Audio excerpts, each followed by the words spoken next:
board meeting of the 12th of November. We are at Stevens Middle School. Tom? Is that wrong? Nope. All 5 directors are present and accounted for. 1, 2, 3. I can't count that high. Okay. 4, 5. So we're going to start with the flag salute. And let's see. I have to pick up something to take on. I'll pick up Patty. All right. Ready, begin. I pledge allegiance to the flag of the United States of America and to the republic for which it stands, one nation, under God, indivisible, with liberty and justice for all. Thank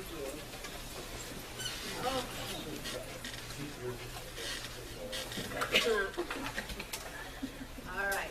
So we're going to go to agenda approval. Oh, no, I do my little rules first. First off, we are a paperless system, which means we all have these little computers in front of us. That's where our agendas This one's are. not on this network yet. And what we see here is the same as you will see up there. If you wish to speak to the board, there are sign-in sheets over here. Just write your name and what you want to talk to us about. And there's a portion of the agenda on which you can speak to that. We are being taped, and so you should be aware that if you do speak in front of the board, you will be on video, and that will be posted on the YouTube. Clallam Public Eye videotapes these meetings for folks who can't come. And I think, is that all? I think that's it. All right, so now we can go to the agenda approval. That's good. That's good, Cindy? That's good. This is hard for me to see way down there. Okay. So, we'll move on to the consent agenda approval. The purpose of the consent agenda is to recognize routine matters expeditiously. Any member of the board can pull something off the consent agenda and put it into the regular agenda if they wish. How says the board? I'll move the consent agenda. Any discussion? Okay, all in favor? Aye. All right. That was unanimous. So that takes us already to 6.01, which is distribution of correspondence. Inspires Bulletin, District Communication Magazine, Timberline Newspaper, and High School Today Magazine. All right. Stuff. So that was quick. So that takes us all the way to 7 already. 7.01, which is School Psychologist Week. Brianne. Sarah. There she is. Oh. I can't imagine why I didn't recognize you. Yeah.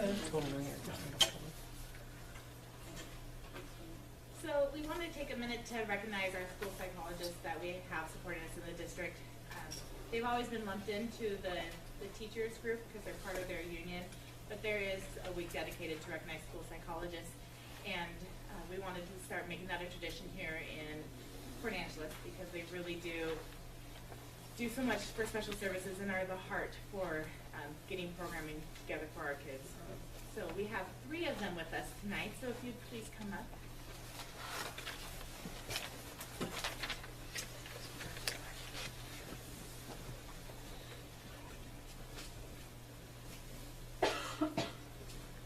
First up is Katie Tessero, and this is Katie's 2nd year as a school psych in the district.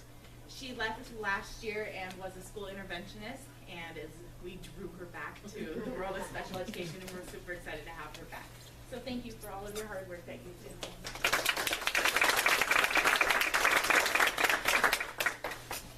Keela Stone King is next. She is in her 2nd year here in Port Angeles. She came to us from Westport, and is it Westport School District? Ocosta.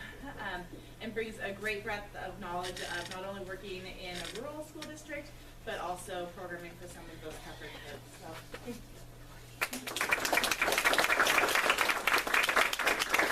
And then Dennis McCarthy is next. You don't come closer.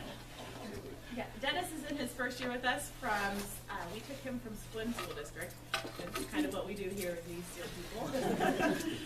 And Dennis has many years of school psychology under his belt. He came to us from large urban settings and then Splin, and has not only his school psychology degree, but counseling. He helped us out a lot at Jefferson when we were waiting to have our new counselor released from her school district.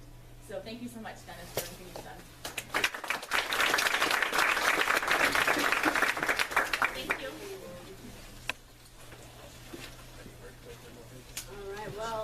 you psychologists so much. It's been really this board's plan all along was to get psychologists back into the classroom or into the schools, and we're just so appreciative of the work that you all are doing with our little kiddos.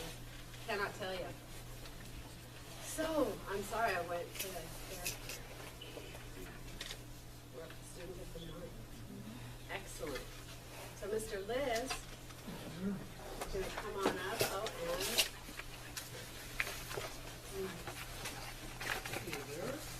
Well, we got a couple of excellent students of the month to introduce to you. As you know, it's hard to pick because there are quite a few of them here at Stevens. Elementary's done a great job of getting them prepared and for us to take them from here. But I'm going to start off with Nacia Bowman and have her come up first because they also are supposed to be up at the football banquet too. So they're going to get recognized, do their thing, and then run and be parents in another one. So Nacia Bowman is 8th grader here at Stevens Middle School. Her parents are Rich and Christine Bowman. She is not only on Gold Honor Roll for 3.6 and above and a lot closer to 4.0 all the way through. She's the director of S&N, which is a daily commitment to be in here at 7:15, 7:30, and make sure that if I'm going to be there or not. She checks on me every day. So it keeps me in line. She's a member of leadership. She was the chairman of the Fun Run, which raised more money than we've raised in the last 7-8 years. Did a great job with that. On the volleyball team, played softball outside of school as well as families and friends. It was on Truancy, one of the 6 students. We did a fantastic job as a member of the orchestra. And how she finds all the time to pull that all together, I don't know. But leadership is one of the things we stress here. It's one of the superintendent's goals too. And Nacia is one of those kids we can say, yes, is become a leader, is a leader, looking great things as she moves on through high school. So I want to congratulate her for being one of the students of the month. well, board and such. So it's a certificate of recognition for Nacia Bowman. The Port Angeles School District is honored to acknowledge your positive contributions in and out of the classroom at Stevens Middle School. Congratulations on being Port Angeles School District Student of the Month. Thank you.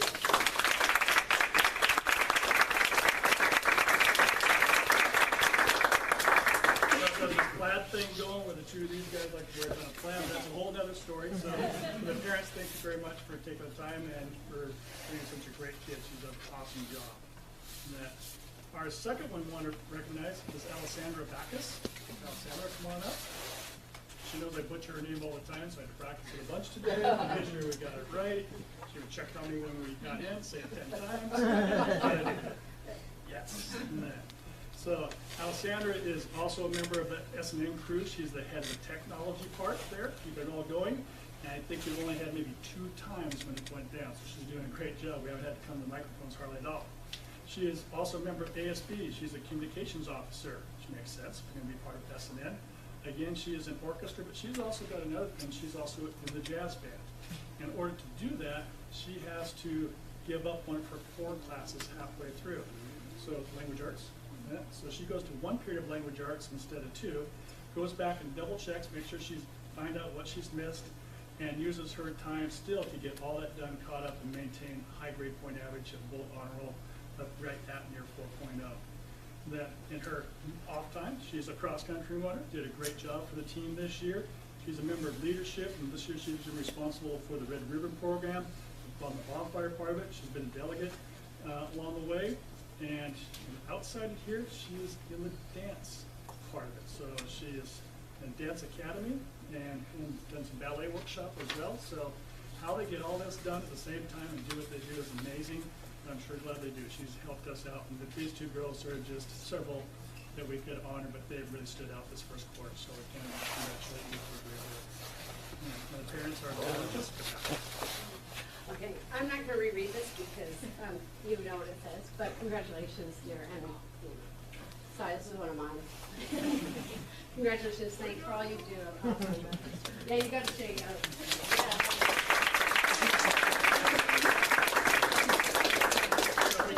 Both of you come up here, and mom and dad, so that you get a family shot too when they do this. So parents, when you do up, get a group shot.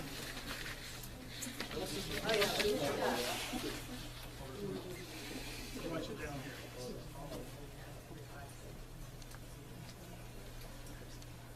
You guys are right behind the kids.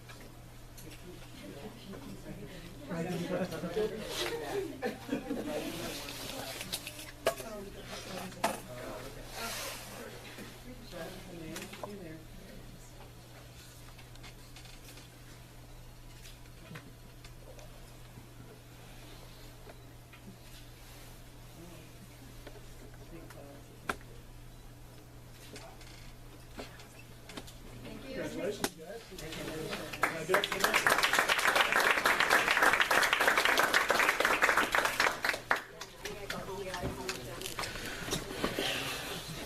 All right.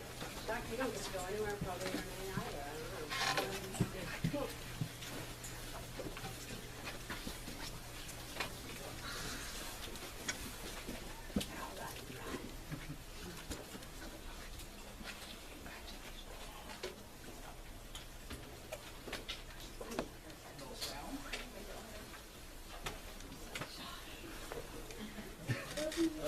Steve, it doesn't work without sound. I know. I do. You don't have speakers with Here, Steve, you gotta sing. We'll cut to back to that. What you were going to see here, start off a little fun, that I thought we had worked out a little bit, is part of building leadership, part of building a community, is be able to get people to trust and step out there a little bit. I found a new app called Video Star where you can put these things together real quick, which they always tell you real quick, and then it takes like 4 hours, 5 hours to do it. So I heard from a buddy that this worked. A week before school, gave it to a couple of kids who were here in the leadership training, said, see if you can make this work. They came back a half an hour and said, no problem. So the video that we'll eventually see here, they did the day before school started, got most of the staff involved, and they did it in 45 minutes. But what a way to have a lot of fun to just grab staff members walking down the hallway, getting to be part of something that way along with kids, and then show that at the opening day assembly the next day. And so for seventh graders coming in to see their teachers dancing and being casual and things before the first day was kind of neat. So with that though, we're going to step right into our presentation here. So as you know, we have goals that we're working on, and one of ours, we want to stay lined up with the strategic plan, and also with Dr. Jackson's goals too, of leadership. So our first one is to increase our SBAC scores and MSP scores by 3 to 5% in math, language, and science. We couldn't just pick one because we're held accountable to all three. And in order to do that, as you know, we talk about it a lot, our schedule is a key part of that, the block schedule, the 90 minutes and everything that goes along with that. Having those kids be on a team so they have the same 3 teachers, they can be able to do that small learning community. That's been huge and will continue to be. Professional development has been a big thing. And this year, last couple of years now, year and a half, we've been focusing on the EduFest. Since we're looking at the gifted program here, look at honors classes, we really believe that those skills are good for all kids. And so we have just about 2/3 of our language arts and math teachers now been over to Idaho for the week-long training and taken part in that.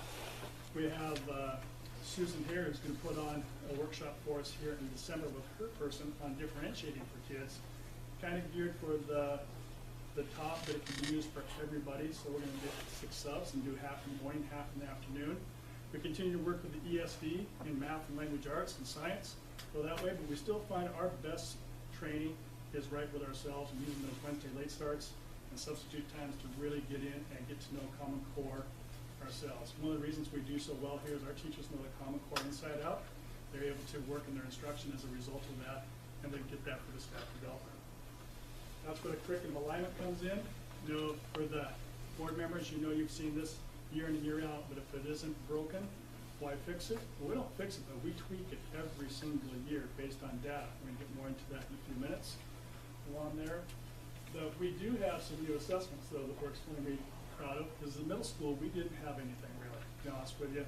They kind of went in, went out. The stuff they had from that SBAC last year was garbage, and took hours and hours to try to correct if they did correct it. Having maps this year, which I have to admit that when Mr. Gabbard said something about that, I was no way.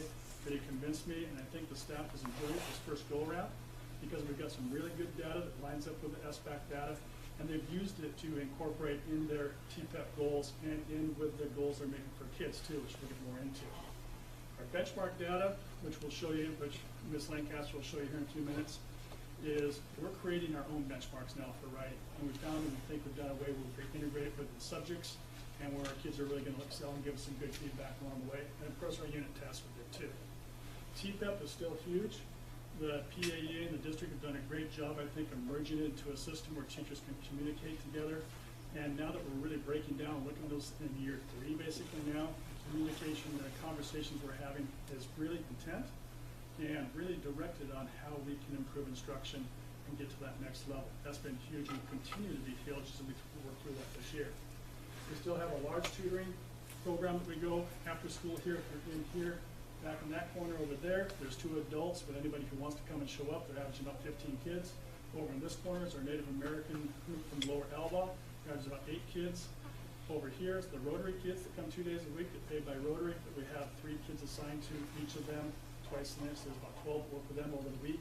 And the far computer lab over there, we have 8 kids assigned to our AmeriCorps. And so there is plenty of tutoring going on after school, and with AmeriCorps use this year, we're getting a lot more tutoring done during school too, and different parts to be able to pull out. So that part's been huge. We still have issues. When we talk about time, it's no, we don't need more time for this or that. The time comes down to the amount we're losing assessments. We tested last year from April 15th till June 7th, every single day except 2. And that's with 3 labs going full bore. That, thank goodness this year, I know we got 1 new computer lab of Chromebooks. That's going to help out. And I think we're getting the 40 laptops to be able to use too for mid-year. And if we can get another group of that and cut that down to about 15 days instead of 3.5 months and put that time back into instruction, we can take these kids even farther. So that's one that we encourage the board to keep looking at, trying to help, and we're working together on. The other one, we got social studies, and that'd be the first one to tell you we haven't done a great job in social studies in the last 7-8 years, and all everything got quite directed specifically of becoming an emerging school, focused school, and it gets real ugly.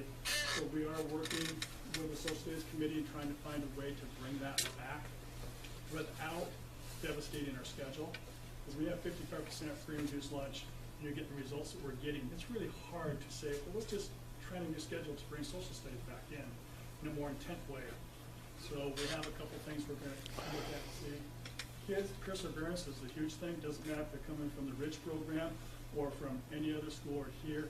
And they have those multiple questions where they have to have 2 or 3 and stick with it. That's where we're finding out that all of them are struggling. So we're working through there.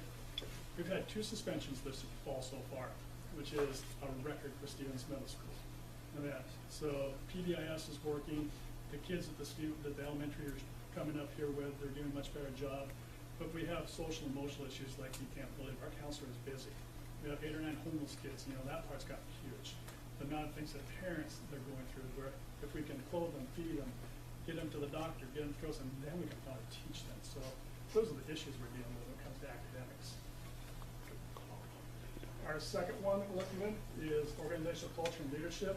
So if we have a positive culture and we can develop leadership in our kids and our teachers along the way, then we're going to work as a group and continue to grow forward.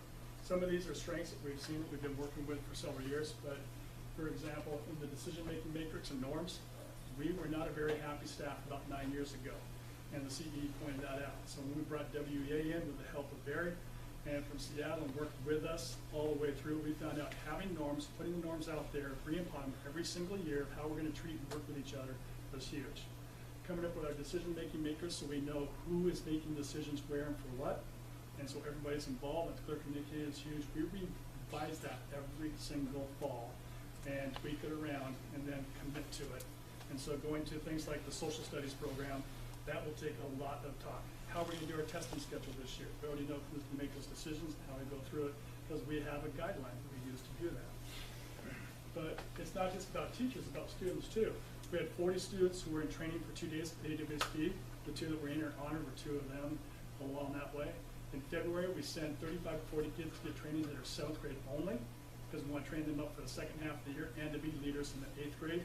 And so going and using that leadership, and then having them go into natural helpers, going into the honor society, going into leadership class, all these different areas that we can spread it out. It's not just 6 or 10 ASB officers running the school. It's 45 to 50 different kids that have them. We're going to continue to grow that. Natural helpers is something we brought back. It's been gone for a couple of years. And we had 40 kids go out, and they loved it. We had a good teacher contingent. We went back out to Camp David Jr., spent the 2 nights out there. When they got back on the 4th day, Ms. Bowman told me there was already 3 instances the kids came and told her about that she could intervene and be positive, because the kids learned how to help their buddies and friends. And so getting that kind of leadership going is what develops a culture and a leadership along the way.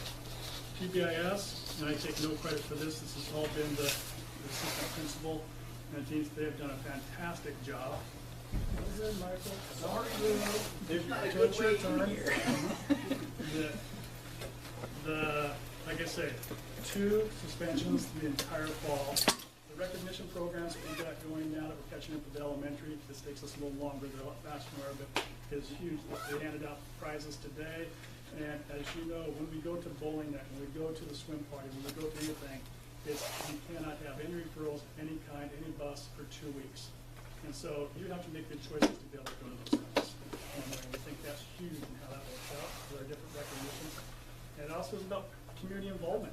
You know, our PTO has been fantastic in getting things going. Our food program that we're giving away up to 30 kids now are coming in. And we worked with, the PTO worked with the orchestra, and there's 11 boxes of food that donated to that concert they had up there at the high school, and $400 was collected to go to kids to give specifically the right snack for them to go home with for Thursday, Friday, Saturday, Sunday. And so that part's been huge along the way. As you know, the Olympic Library, we already had 2 groups go up there. Every 7th and 8th grader went up and had an author visit this year. And so working with them and having them pay for it, which is great. Rotary mentioned, and Elwha going out there with Nature Bridge. Every 8th grader's been out to the Elwha, had their full day. And you heard all about that last year, so I'm going to repeat it. But those are keeping going. So keeping that involvement going, making the whole thing happen, I think is where we can continue to build, because we can't just do it by ourselves. A little bit of fun out there at the Natural Helpers training going on, seeing they're doing their little balloon things and stuff. So it is about having fun while you learn the concepts of helping each other. Our 3rd goal is being able to collaborate and communicate. It's some things I think we do well, but we can always improve on. The building and district working on the new website. We've had some bumps and glitches along the way, but it's getting better and better. We get the right information that the parents need right now and right away and update it. So I think that's going to have a huge positive effect. We do have weekly meetings with our paraeds. Paraeds are not just little swarming, they're part of our staff. And so to find out where they're at, what we need, how they can help, because it's not just the teachers, it's everybody who helps make the success come along this way. That core 45 minutes per day for the core team is huge for the success. We need to maintain and make sure we keep having good, solid conversations, not only about data and academics, but the social needs and emotional needs of kids along there so we can attract them. The department time on Wednesdays is unbelievable. The amount of work they get done and keep things on track. That's where the tweaking of the schedules, the tweaking of the assessments comes in to fit the needs of the kids for this year. And then obviously our team leaders, because we don't have faculty meetings very often, because we're using that for our department times. But when we do, we have the team leaders meet every Tuesday. They go out and say, why should one person sit here and lecture to 40 people when you can have 6 who can share back and forth and then go out and take care of it themselves? And so in order to do that, you have to have that trust and communication and the collaboration. And then just creating multiple opportunities for students and parents. I think we're up to 6 clubs now. I'm sorry, Patty, I don't have them listed yet for you, but I will at our next one, how many is going on there. But again, we need to start. The kids are coming up. There is going to be a new one that's just starting. A 7th grade girl says, can we have a solo club? I said, what's a solo club? Thinking Red Cup or something? No. It's an actual singing thing. They want to work these in. So she's got 15 kids who want to do some singing things. Our new choir teacher says, oh, we got love. And so we're going to have a new one set up right there along with others that kids do. And so where does all that lead? I love this part. So last year's data, and it only keeps getting better. Our 7th graders in language arts met 16.6 points above the state average. You start getting those high double digits. But you look at special ed as one of our gaps. And am I totally proud of 33% of our kids making standard? Absolutely not. That's 33% making standard at the regular level, not this state average, though, all over the place is 17.8. So to have them almost over 15 points higher than the state average, I think is fantastic. When you go to 7th grade math, they're 14 points above the state. And the special ed is 17 points above the state. We know our system's working, and it's come along, it's been consistent, and it continues to grow and get better. I mean, being way out here with 55% premium use lunch in the Port Angeles rural area and competing with I-5 corridor, and we even beat Bainbridge in a couple of things this year, which is amazing. We take on that 15% premium lunch crowd. In our 8th grade numbers, you can see we're 7 points above in ELA. We'd love to get that a little bit higher, and I think we will this year because we've got a few things figured out that way. It's still above the state, which we're always proud of. And you look at the special ed, 15 points above the state. The math, this is when we're higher than Bainbridge at 21.7, which Mr. Jefferson said that's his new favorite number. Which we get a lot of, 21.7 above the state average is fantastic. Special ed, 19 points above. Which just tells you how hard putting special ed kids in the regular assessment and not down to their level where we're actually teaching them. To have 29 point be the ours and the state average 10%, that's embarrassing. But that's a whole other story about testing kids at the right area. Science, once again, is coming through, 82.1, 21 points above the state. And my friend, I love bringing up this. Our students in special ed, 60.9 of the kids did, this is how they scored. The state average for all kids in the state is 60. Our special ed kids scored higher than the rest of the state, not just the special ed kids. So I know we got some things that are working, these goals we have and tweaking, we're going to maintain it so we get equal or hopefully, as our goal is, 3 to 5 points higher than this right now. And to even tweak it down better, I don't know where we're made with. I don't know. So why are we doing such a good job? We have an extremely strong staff here. And it's not just the teachers, they're fantastic. Our counselors are good, our classified is awesome. Our block schedule and the creativity within the block is huge, getting us 90 minutes core classes. When you got 55 to 60% of free use lunch, having 90 minutes for math instead of 55 to 45 that we had in the 6th period, 7th period day is gigantic. That team planning, the extended day we've already talked about, the tutoring opportunities. But having that school center, we said 2 kids up here that are in S&M, they put on the assemblies, they put on the thing. They are the leaders in creating that leadership, and then having them say, this is our school, is huge to be able to get that buy-in. College-bound scholarships, I'm going to probably get this wrong, I think it's 97% of the kids last year who qualified got signed up, so I'm sure we'll be back again when they hand out an award. But to know that every kid who's on free reduced lunch or even a little higher, they qualifies for that. They have 97 signed up, so now they know they can go to college. Sky's the limit for the rest of their 8th grade year and on to high school, so it's motivating to get that graduate certificate. And the weird names of the year, if you haven't seen them down there at the boardroom, Bodacious, Crowbot Craniacs, and America, Tater Tots, which is actually a positive thing when they explain it to you, and Drama Llamas and Unicorn Warriors. And so those are the teams. The t-shirts get handed out next week at our first Spirit Assembly. So that school within a school concept, though, they make their own names, they get that team thing going, and they keep it in a positive, proactive thing, not a competition one against another. Do it responsibly are the keys to our success. But that's the big funnel version, and now Renee's going to come in and show you how we bring the funnel down to even more direct. And also you got to be goofy too, because if you're not in middle school and you aren't willing to get a pie in the face, get pink hair, kiss a pig, or things like that, then you're just another old adult. So we continue to try to show them that even adults can have fun around here. Okay, thank you, Chuck. I'm going to be running off of the packet that I asked Jenny to make copies for you all. And I'm really excited to share this part of how we, like Chuck said, how we went from the most generic data points this summer all the way down, and now we can affect each and every assessment in those key areas. And as I work through these slides, I'm going to be stopping at various points and letting you know that many of these steps were teacher-initiated and teacher-led. This didn't come from the office, it didn't come from the district office. This were teachers asking for various data points, and then they ran with it and were able to design their own stuff. So with this first slide, this actually are the SBAC scores that we received over the summer. And throughout all of these slides, I've removed all the kids' names, and so normally these have kids' names next to them, and the packets have larger groups. So registration this summer went simply by order of SBAC score in language arts and in math. Aside from the highly capable kids, we went top 90 in both, straight up and down. We made sure it was even throughout all the teams, and on all the other students were dispersed evenly, so we didn't have one class that was heavily one way or the other. The next slide, though, are the kids that are in our classrooms today. We wanted to see what they were coming in with from 6th grade. So the teachers got packets in August. They saw both, how their students did last year and how did their students do last year's 6th or 7th graders who are now currently sitting in their seats. Next slide.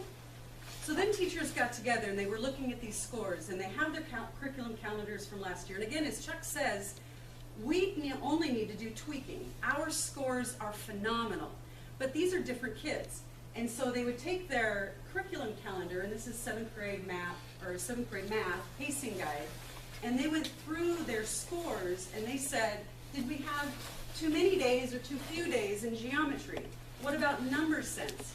In the right-hand column, were we supporting the right things that have to do with number sense in geometry? So they were letting the numbers guide whether they were setting up for success in those core areas. Next slide, please. This is where it gets really good. At the end of the August days, I had a teacher come to me and say, hey, I noticed that you were printing all of those scores off of homeroom and the SBAC site. Can you, somewhere in homeroom, find a way to export the strand data, not just the scores, but the strand data for each kid, put it into Excel, and send it to me? Sure, I can try. And so I was messing around with homeroom, and I was able to find that indeed you can download, and not only download, but export these data points into Excel, because as most of us know, Excel, you can manipulate the columns, you can filter them. So this was the first set of data points, strand data, that I downloaded. This is 7th grade math. This was this teacher's scores last year. What you see across the top, and of course it's better in the packet that you have, is you see this one, for some reason, is actually the summative score, the final score. But these other three are the 3 claims that are measurable in math. And so when we started playing with the columns, this teacher found out that there were the majority of the students that were bubble kids, the column 2s, these yellows, were in claim 3. That was his, that was the strand data that had the most bubble kids. And the colors are red's level 1, yellow's level 2, and weirdly enough, light green is proficient and dark green is advanced. And so I don't know why they did that. But anyway, so only 2 level 1s in the first claim, a bunch of level 2s, and then the rest were level 3s and 4s. Well, then we took a look at his current year's same strand data pieces coming in from 6th grade. And we did the same sort. We sorted on claim 3. Well, not only did we find out that that was his most difficult column, we found out that the 6th graders coming in as 7th graders struggled even more, way more level 1s. So it supported the idea that, number one, we needed to tweak the calendar to get more of the supportive assessment and learning pieces into claim 3, not only for last year's kids, but definitely for this year's kids. You understand it's just one page too. This teacher has 90 kids. Right. So, so there's a lot of green and dark green down below there, but it really does point out what do I need to focus on based on what I did last year and with my incoming kids. Data-driven instruction. So before you move on, this went back to the math department, and pretty soon I started getting requests from all of the math teachers to get the same data. And then I brought that idea to the ELA department, and they asked for all their data. So within a few days, everybody in our building that had any data also had it in strand data form. And then I'd also went around to make sure they knew how to sort and filter. Okay, so next slide, please. So this caused a second revision in the calendar, and this is 8th grade math now, but it's the same idea. So they have a pacing guide, and they came through and they decided, and I'm going to be talking specifically about claim 3 in just a couple of minutes, but they found areas to support claim 3 in, at this point, all of their unit tests up to this semester. And it doesn't show it, but when I get to the test at the end, you'll see how data came from the SBAC site directly, claim 3, and then got put into the number system test. So tests were tweaked, calendars were tweaked, simply by using our data in a more specific way. Next. I did also stick in here a few pages in your handout on map data, because we need multiple measures. Of course, we need to make sure that we're making the right decisions. I just did a copy of one of the individual map worksheets that came to one of the students. But you'll see in the middle where it shows goal performance on lit, informational text, and vocabulary acquisition. Those are also titled that exact same thing in the SBAC, so that gave us a good idea of, that we could be on the right track with this data. And in just a little bit, right on the left-hand side, there's the score that the student got, and then they do a projected score that's going to help in something you're going to see in growth goal. This was another opportunity, though, where it showed us math was lining up with our SBAC data, because in language arts, vocabulary was our weakest area, and in math, it was our weakest area as well. So it gave us a focus. So in the packet only, not on the slides, the next 2 pages are just this, our district map scores, and I just briefly bulleted Stevens, and then the last one is district versus nation. So if you wanted to look at that, I included that as well. Okay, next slide, please. Now we're getting into where teachers they know they need to write their TPEP goals and eventually move that into writing assessments. So, knowing which claims were struggled on the most with students, they went back to Smarter Balance and started downloading, well, what are the specific targets are we going to need to know according to those claims? Claim 2, and this is language arts, claim 2 has to do a lot with narrative techniques. And 7th grade decided that they really needed some guidance on narrative techniques. And so they came back here and they started, there were some teachers that actually included this in their TPEP goals, this actual sheet to show us that this is what they're targeting and why. Next, please. But the one I'm going to focus the most on is actually the map. This is claim 3. At the top says grades 6 to 8. The primary claim 3 is communicating reasoning. And it says that students clearly and precisely construct viable arguments to support their own reasoning and to critique the reasoning of others. This teacher is about to take claim 3 and not only weave it through his TPEP goal, but also incorporate what needs to be done for supporting this into his unit test. So if you would go to the next, please. Oh, I wanted to briefly show you an example of a 7th grade goal. Mostly because this goal was written on the growth goal of map test. Right in the middle you see RIT scores. So if you ever hear about RIT scores or projected RIT scores, that's coming out of map. Before she gets to the assessment piece, just wanted to reiterate the fact. Started off with a big broad thing, where we're at with our data overall, and tweaking as a group. Our real data shows up about 3 weeks later, so we relook at it again, get real specific. Through the creativity of homeroom and the vice principal, not the principal, being able to put good information into the teacher's hands to then really get down to the nitty gritty of what went well, what didn't go well, strand by strand. Watching them then take that and redo their calendars again, but then put it into their personal goals. So you went from here to here as a result. And then besides having a goal, you have to make it actionable. And so here's some examples of what they did to make it actionable. And back to the slides about the claims that came directly from Smarter Balance, that wasn't me. Those teachers went and found those on their own. I didn't ask them, I didn't say, hey, another teacher was doing that. That all came from them. This truly is teacher-initiated growth and assessment data moving through the building. So next slide. So here is the TPEP goal written with claim 3 in mind.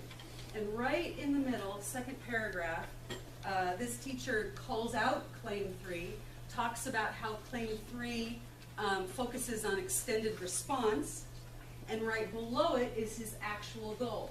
Using, he will be designing frequently in unit tests examples or problems that support improving this particular claim. Okay? Next, please. Final slide. The actual assessments that were just given between the last week to 3 weeks. Before I get to the math, this is a narrative writing task. And the department, the English Language Arts Department, and I truly are proud of this assessment that was written. We've struggled for a couple of years. The district knows that the SBAC interim assessment tests, et cetera, benchmark tests, we all just kind of had to sit them on the back burner for a year until maybe SBAC came out with better assessments. Well, our departments decided not to wait, and this was a narrative assessment written by 8th grade department. It incorporates informational text because of having to read these articles. Oh my gosh, I can't even see it. But it comes right out of science. It's one of the cool things about that way they've written it. Informational text, you can't, in the MSP, you can make up whatever data you want. You can just, and we taught them real well to be creative, just make it up, doesn't count. In the SBAC, you have to have the actual correct thing. So the teachers are going through and they're going to correct this assessment, language arts for their content as far as the grammar and everything. The science teacher is going to correct it as far as the accuracy to the actual science for the informational text. So they pick out 3 articles that they found, because you have to be able to read the articles, and they have 2 videos in there to watch, because SBAC is about listening skills too, and research. So they've written 10 times better mid-year benchmark for narrative than we've ever found anywhere else to be able to hit all the aspects. And again, we could wait forever, have somebody create it out there, or we can do it ourselves. So this is our professional development, our time of working together as a group on those Wednesdays is so up, and that's why we score so well. Today I was able to watch one of the teams grade this because it was science and English language arts together. We're working on getting some anchor papers for this. The first article is the importance of water quality monitoring, all coming out of the unit of science. We know that informational text, 55% of what we have to do. I want to reiterate those listening pieces. That was one of our worst strands in testing last year. So they have vowed in that department especially that every assessment they're going to do in writing, they're also going to attach something that you have to listen to as part of the curriculum piece. So that's ELA. But back to the test over here with math. On page 14.2 and 14.3, numbers 4 and 5 are written specifically with claim 3 in mind. And the language that's in the directions, that where it says in letter A, show your calculations and model your answer on the vertical number line, and then down in C, justify your answer using long division, the fact that it's extended response, multiple tiered, claim 3 all the way. The second one, same thing, you go to the next page. You're being asked to, do you agree or not? Explain and show work to support your answer. That wasn't ever on any test anywhere before now. But now that that teacher had gone through those targets under claim 3, he knew exactly how to write that question. And so the key point of that, those 2 questions have nothing to do with that unit test. Because that teacher got the data, saw that that was an area that needed improvement, wrote it into his goal that it's not going to happen, knowing that if he can get half those yellows to turn green, his personal scores are going to go up 15, 20 points themselves. So in every single unit test and quiz, he's including 1 or 2 questions on that area through, so they get it throughout the year, and he has something to measure the progress with. And so this is one of the real reasons where data is driving instruction. It's one of the strengths of the school and how we're continuing to get better as we learn more.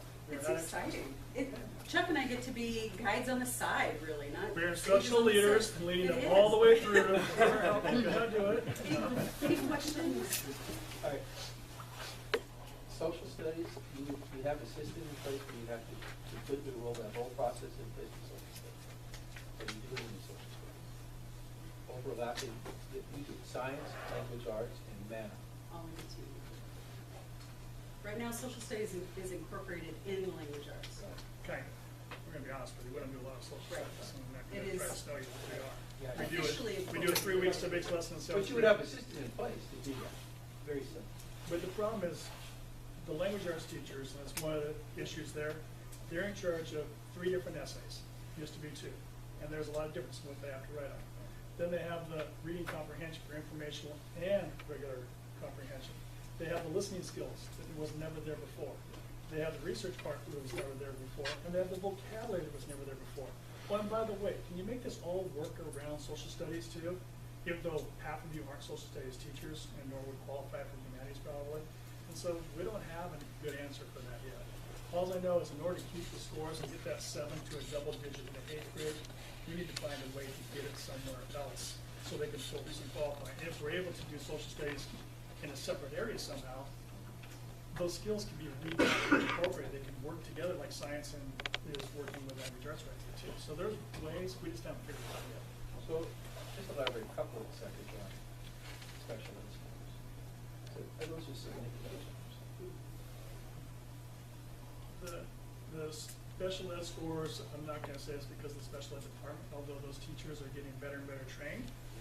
And because we've been given the freedom to use the materials that we find that work and line up best with there, a large portion of our special ed kids, the majority we can get them are mainstreamed in. They would do much better being mainstreamed and supported than they do in a pull-out program. Even though our pull-out programs are fairly strong and the kids, if they're that low, they need that. But I would say probably 50% of our kids are mainstream. That's one of the reasons they're doing so well. And because in science, we've learned how to differentiate. So that special ed kid may not do this, will do the same goal, but the assignment will be much shorter, more specific, more one-on-one, and doing things that way along the way. Plus you get the hands-on. If you get that hands-on thing, you get 90 minutes versus 55 or 45 minutes like other middle schools have. But our success too is because we're not waiting for somebody to give a textbook to fix it for us. The teachers are looking at that common core every single year, tweaking it out, and those schools that aren't doing very well out there in the middle school range, most of them aren't. They're just waiting for somebody to give it to them, and we have too much pride in professionalism. Our kids deserve better than that. And thank goodness the elementary is the same way because they send out the very quality students to us. Question, the incorporation of the strand data to me is that's great. I'm really impressed with that. You know, a few years ago we introduced the Purdue program, you know, for class structure. Is there or are you going to use the strand data to help it to create the individual classrooms, the makeup of students? Or is that something you're thinking about? No, we find it much better to keep it heterogeneous as much as possible. And because of our teams the way they are, the teachers have the flexibility to move kids from one team to another. So that whether they go from the honors program or back out, we've already had 5 kids now that we've moved out of honors now that the quarter's gone, and several that we moved up. And so they have that flexibility to move back and forth. I think it's crucial that we use that very initial one there. We take SBAC because we have to with the gifted and talented program. Those 15 kids have to be there. And so that the other kids, we have to be able to use something that's apples. So it can't be what this 6th grade teacher said or this one. We have to just use SBAC scores. Once we've had them for a quarter ourselves, we got MSP data, we have our unit test assessments, we get to know the kids ourselves, then Katie by the door, we can move them anywhere we need to. So we're just finding that that's our better bang for the buck. And, I mean, compared to the state, our special ed looks pretty good, but 33%, 29%, it's still embarrassing. But it's also has to do about what's being tested too. They're still given an 8th grade test, even though their IEP is one for 4th grade reading level. And that to me is a shame and a travesty, but that's for another day. I'm very impressed with the way the strand data worked out. That's that whole funnel effect coming right down there, TPEP's playing right into it. And do you think that we talked to the teachers, when the map testing got done, they went back and incorporated that, a whole bunch of them did. They actually have, many of them have individual goals for their kids. Or they use the strand data and do it that way. So when you look at those goals they've written, based on data, data drives instruction. They're really great. Did you see that the MSP testing and the strand stuff was pretty close? We're about 10 points below or so on average, except 8th grade math was the only subject that actually scored higher than the MSP. The only one went up. As far as between us and the state, it all went down a little bit. The state went down farther than we did, and so we took a little dip, but not a big one. They expect a lot more. Yeah. And to have our 8th grade kids go up above it, which was unusual. That's very good. I'll just tell you, as a parent, going to the conferences, year more than any of the years, and I've been doing this a while, I got more actual data about my child at those conferences, and I appreciated that so much. I could get his lexile score and the time for that to be explained to me what that meant. It's like, oh, wow, okay, I get that. And I really appreciate it.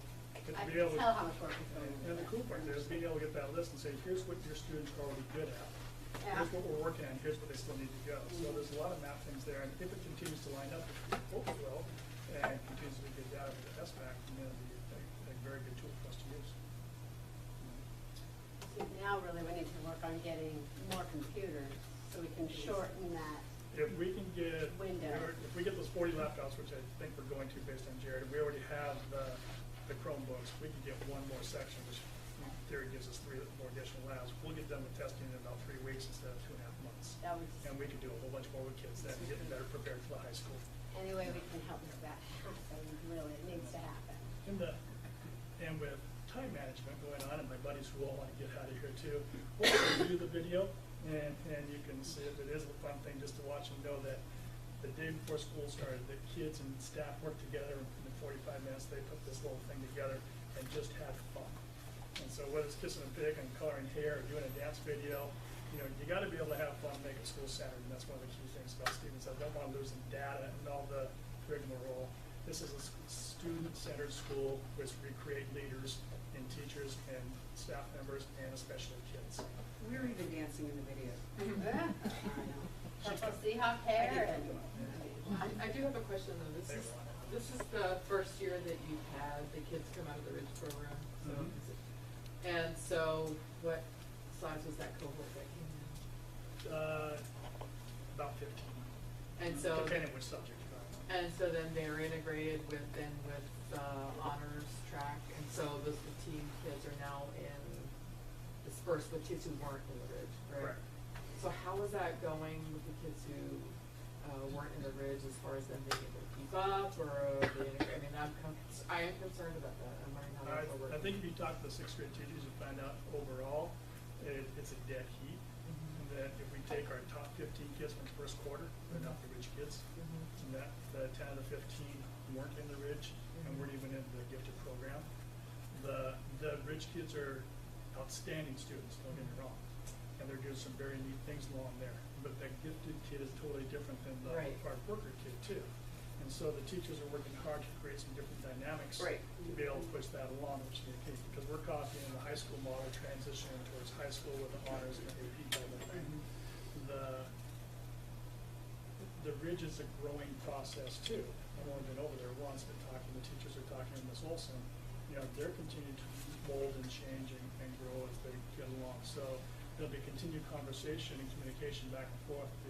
We may have to go to geometries and things like that to keep up. Because with highly capable, we're supposed to be delivering instruction 1 to 2 grade levels ahead.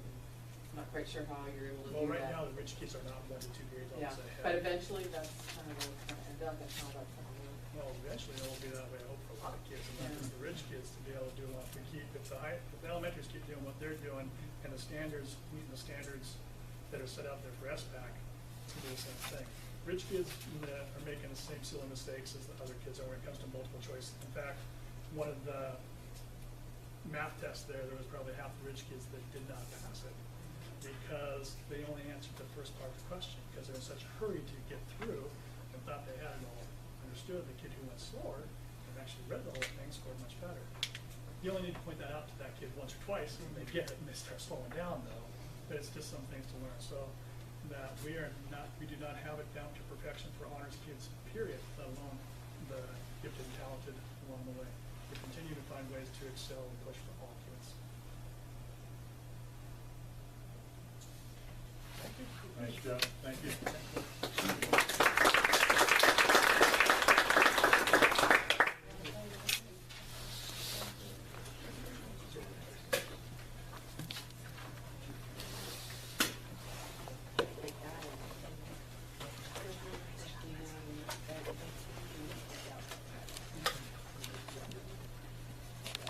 All right, so we are moving on to 7.04, the school CSIP reports. Dr. Gabbard. Good evening. We have a series of reports for you this evening. As the slide is coming up, just want to give you a little background information. The state requires that by November 30th, we upload the board-approved CSIPs to them, and that's why we're bringing them to you tonight, because they want us to take first quarter to make sure that they're in good working order and that we've made revisions based on data, and that's what the principals have been doing. Also to make revisions based on feedback, and Brianna Barrett, Dr. Jackson, and I were the review team before it came to you to make sure that there was an internal review process that occurred with feedback as well. Next slide, please. So we will have them presented in the order of high school, then we're going to have our elementary schools, and next month we will have Lincoln, Special Ed, and the Skills Center. Mrs. Crum could not be here tonight. She has a training over on the other side of the water, and could not be here tonight. Next slide, please. So there are three major goals in the CSIP. This is a slight revision from prior years where there was a goal for every single area, and the principals have given Dr. Jackson and I feedback in the summer saying, could we narrow, focus, do a really good job on a few number of goals rather than having a goal in every single area? And we thought that made more sense because that will really allow them to shine and put some detailed work into that.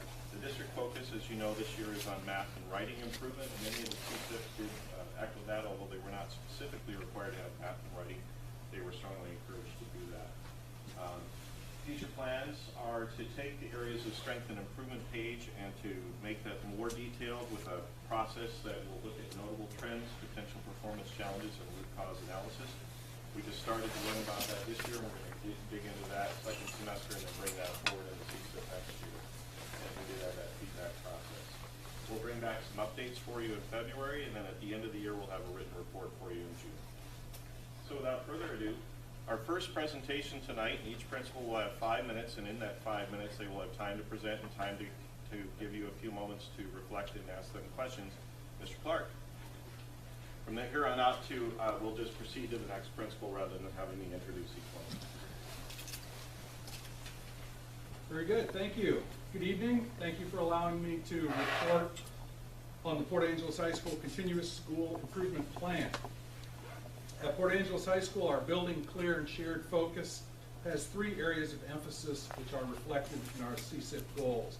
Number 1 is to improve student academic performance and motivation by examining assessment and grading practices. Number 2 is to align curricula to Common Core standards and support students taking the state Smarter Balanced Assessment. And 3, to promote a safe and positive climate and culture on the Port Angeles High School campus. Our focus on grading practices continues and builds on our work from previous years on effective feedback. We know that feedback is key to academic growth, and we have worked to improve our use of formative assessment strategies that provide feedback to both teacher and student. Examination of teacher grade books over the past several years, however, has shown that grading practices which are central to academic feedback are not consistent or aligned from one teacher to another. We've seen in some cases 2 students taking the same course from 2 different teachers could have significantly different outcomes based on the teacher's grading practices. Additionally, our book study of Myron Dweck's Grading Smarter, Not Harder is expanding our knowledge and understanding of contemporary research-based grading practices, best practices in grading, assessment, and student motivation, which will advise our school improvement efforts going forward. Last spring, our sophomores and juniors took the online Smarter Balanced assessments in English language arts and math for the first time. The testing went very smoothly thanks to the Herculean efforts of Ms. Lillian Cohen here to sort out testing logistics, as well as the cooperative efforts of students and staff to figure out the new online format. Most juniors who had previously met the state test graduation requirement opted not to take the SBA, and our sample size of juniors was small. Sophomores, however, performed very well compared to the state average in English language arts, and our students continue to perform well on math and biology end of course exams.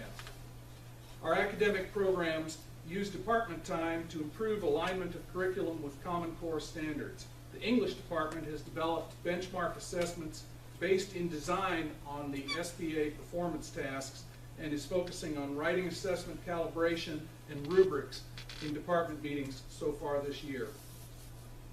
In math, lack of textbooks that support Common Core targets is a problem. Algebra teachers mapped a curriculum update last year, and this year are working with their middle school cohorts to adjust Algebra 1 based on the content overlap with the middle school's Common Core math mapping that the middle school teams have done has benefited the high school teams as well. Our geometry teachers this year have begun mapping the geometry curriculum to the strand level to align with Common Core. Additionally, the math department is examining smarter balanced interim assessments to use as benchmarks. They're a little bit new to the game, the math department, the online format of the testing, because they're used to doing the end of course exams. So now they're just getting around to embracing it and exploring the use of those interim assessments for benchmarks. Campus climate at the high school seems increasingly positive. Disciplinary referrals to the office are way down, which might be attributable to our rollout of Year 1 PBIS, Positive Behavior Interventions and Supports, which we call the Rider Way, or it could be due to the fact that we redesigned our referral form to be paperless electronic and the teachers can't figure out how to use the new form. One form that is getting great use is our Rider Way Instant Incentive Ticket. Olympic National Park's Fire Management Office donated 100 cases of Gatorade, and the tickets are being redeemed at a steady pace. Each student that redeems a ticket is asked how he or she earned it and what trait of the Rider Way, which stands for respect, integrity, determination, engagement, and responsibility, he or she demonstrated. Leadership students have been distributing Rider Way t-shirts and lanyards purchased by Healthy Families of Clallam County for the program. To date, including today, I have completed 8 principal advisory visits and have been pleased and impressed with the quality of the questions and comments that students have shared with me. Usually when I go into classrooms, I just lurk in the corner and take notes, so it's great to actually be able to talk to groups of students in the advisory classes. Any questions? Well, I was just curious, what generated, I know you've been doing the formative assessment, but this sort of look really into the grade books and the grading practices, was there some spark as to why we started to do that, or just sort of thought it was a good idea? I'm just curious that. Well, I just sort of think it was a good idea, but it followed on kind of the strand of inquiry that we started with looking at formative assessment, which came from our work with effective feedback. So it seemed logical that the next thing to examine was the grading practices for feedback. And how are the teachers reacting with that? With some skepticism. Actually, it's kind of a mixed reaction. The teachers are embracing the idea of the book study. The way we're doing it is we're using Wednesday morning time, but we're meeting in whole groups, and then the following week we meet in our teams. So we meet as a whole group, and then in the smaller interdisciplinary teams to discuss the new concepts. Some of the teachers have already started to experiment with progressive grading techniques. Some of the strategies from the book study, like not grading homework, considering it as practice, and changing the way that they're scoring in their grade books and tabulating scores.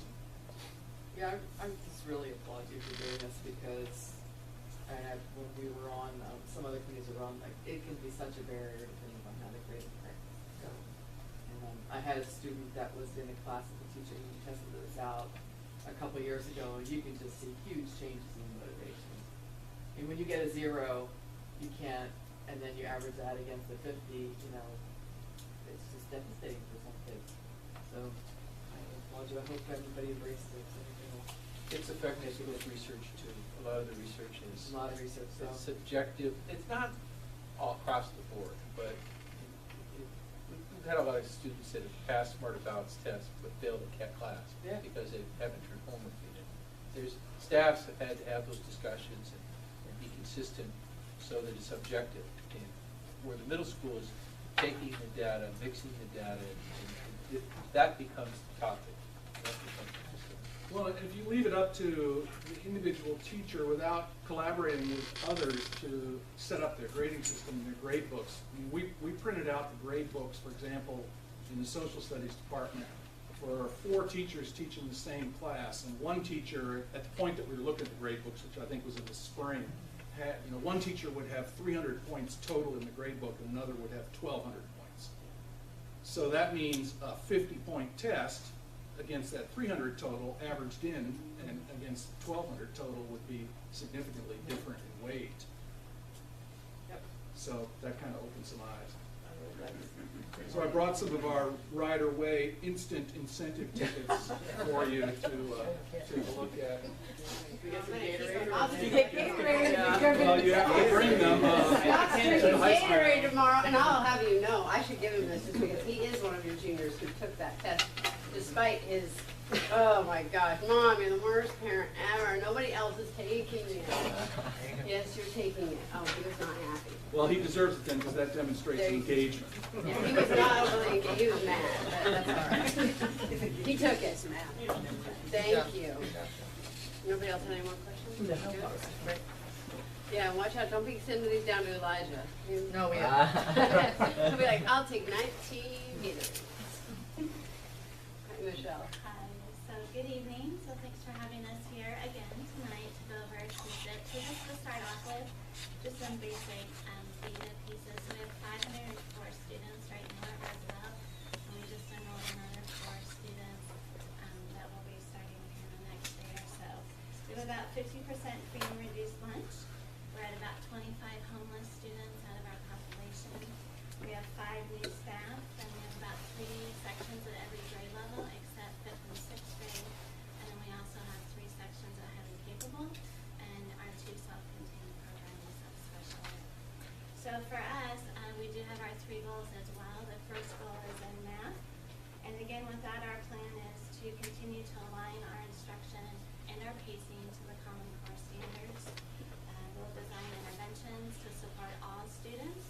And so some of our interventions are, again, using parents, our volunteers, using student buddies, and we'll talk more about that in January when you come to Roosevelt.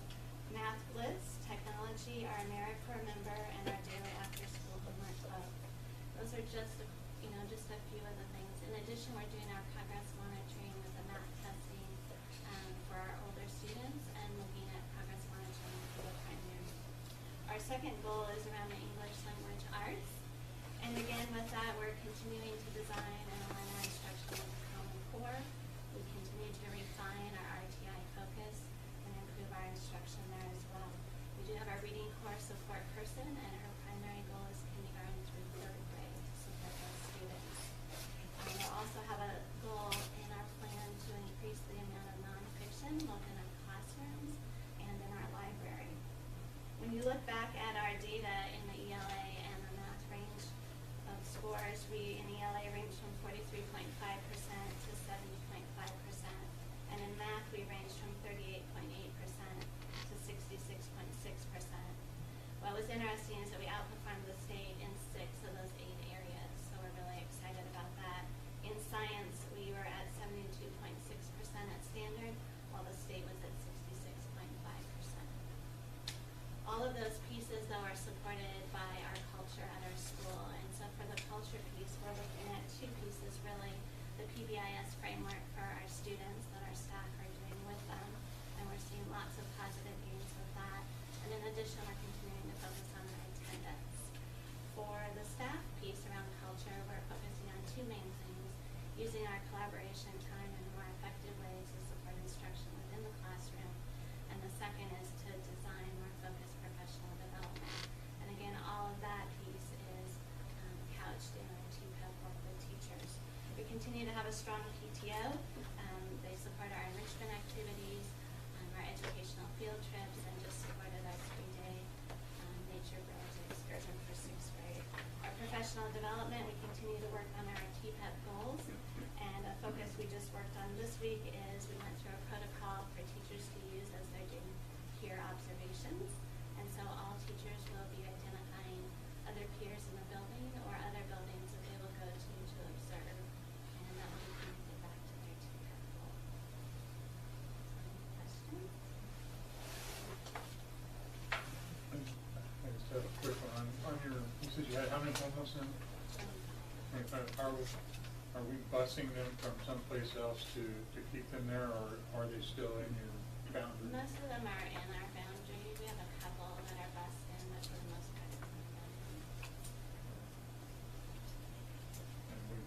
obviously done everything we can do to alleviate their problems. Yeah, I mean, there's such great community support, which I think is critical, and then when they're coming to our school, you know, one of the first things that we're talking to them about is just those basic needs. Getting them a Friday food bag, do they need clothes from our clothes closet, school supplies, talking about mental health supports, all of those pieces. So, while it's a large number, it's certainly a number that we're looking to support at least. This question might be more direct towards everyone, but how is that possible to have 25 like homeless elementary students at one middle or elementary school? Where do they stay? Where do they sleep? How does that work? So for us, homeless can be kind of a bigger picture, kind of what you may picture in your mind of maybe a typical homeless piece. But we have many families that are living in transitional housing, and so they don't have a permanent home. So they could be in maybe 3 to 4 different groups in our community. So that's transitional housing where they're trying to get their own. We also have a lot of families who are maybe couch surfing, and so they may be staying with friends. Oftentimes they may be at other family members' houses, and again, that's just, you know, camping out on the floor or on beds. We even have a few that are in trailers. I know they're just managing to get by.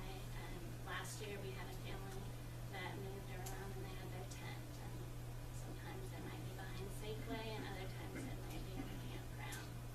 So it's a larger number than you would maybe expect, and certainly a large number for us to think about. In leadership, we have a connection to the city with an adoption type thing that's going to be happening really soon here. So I'm wondering if there's something we could do with that. I don't know, it's like temporary housing stuff too, but it might be really beneficial for that kind of thing. Okay. So maybe you could call me or stop by or email, and we can maybe see what we could do to partner together. Yeah, email's a good idea.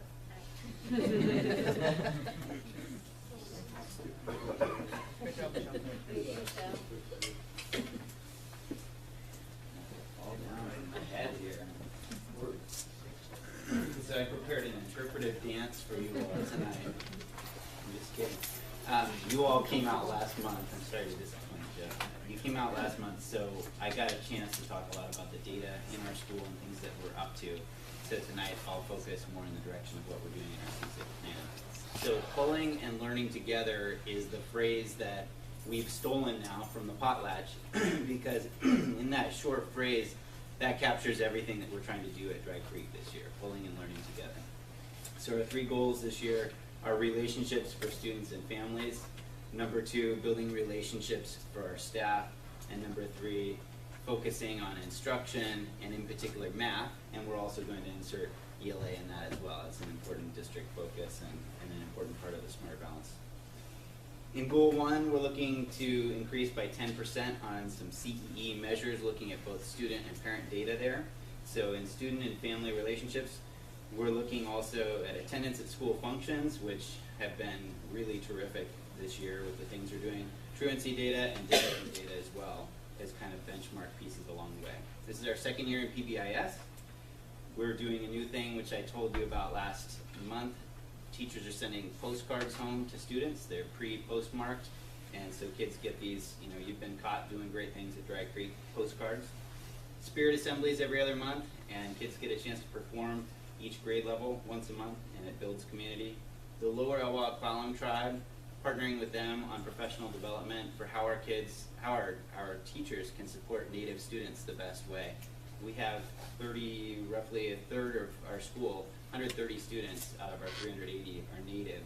And we actually had our first conversation, we had 3 members from the tribal chair members, as well as some other members join us on Tuesday for a beginning conversation around that. So kind of opened the door to that, and it was great. Developing a Native drum unit in general music.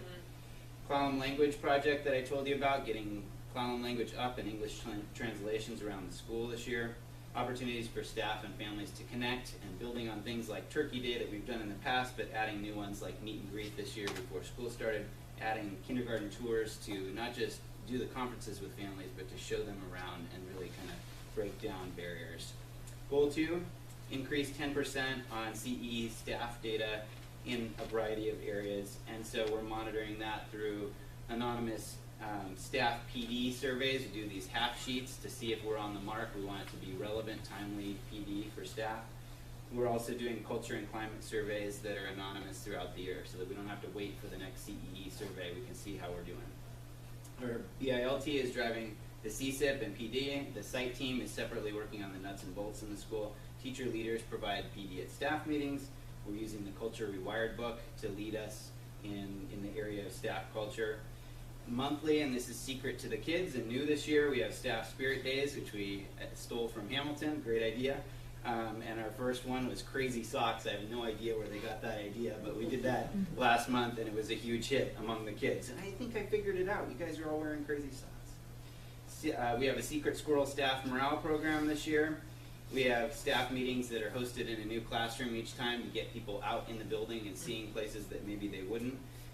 Vertical teams and collaboration around student work, and paras are meeting bi-monthly now, collaborating, meeting as a team, visiting other schools to get ideas, most recently over at Hamilton to look at how they're doing recess there.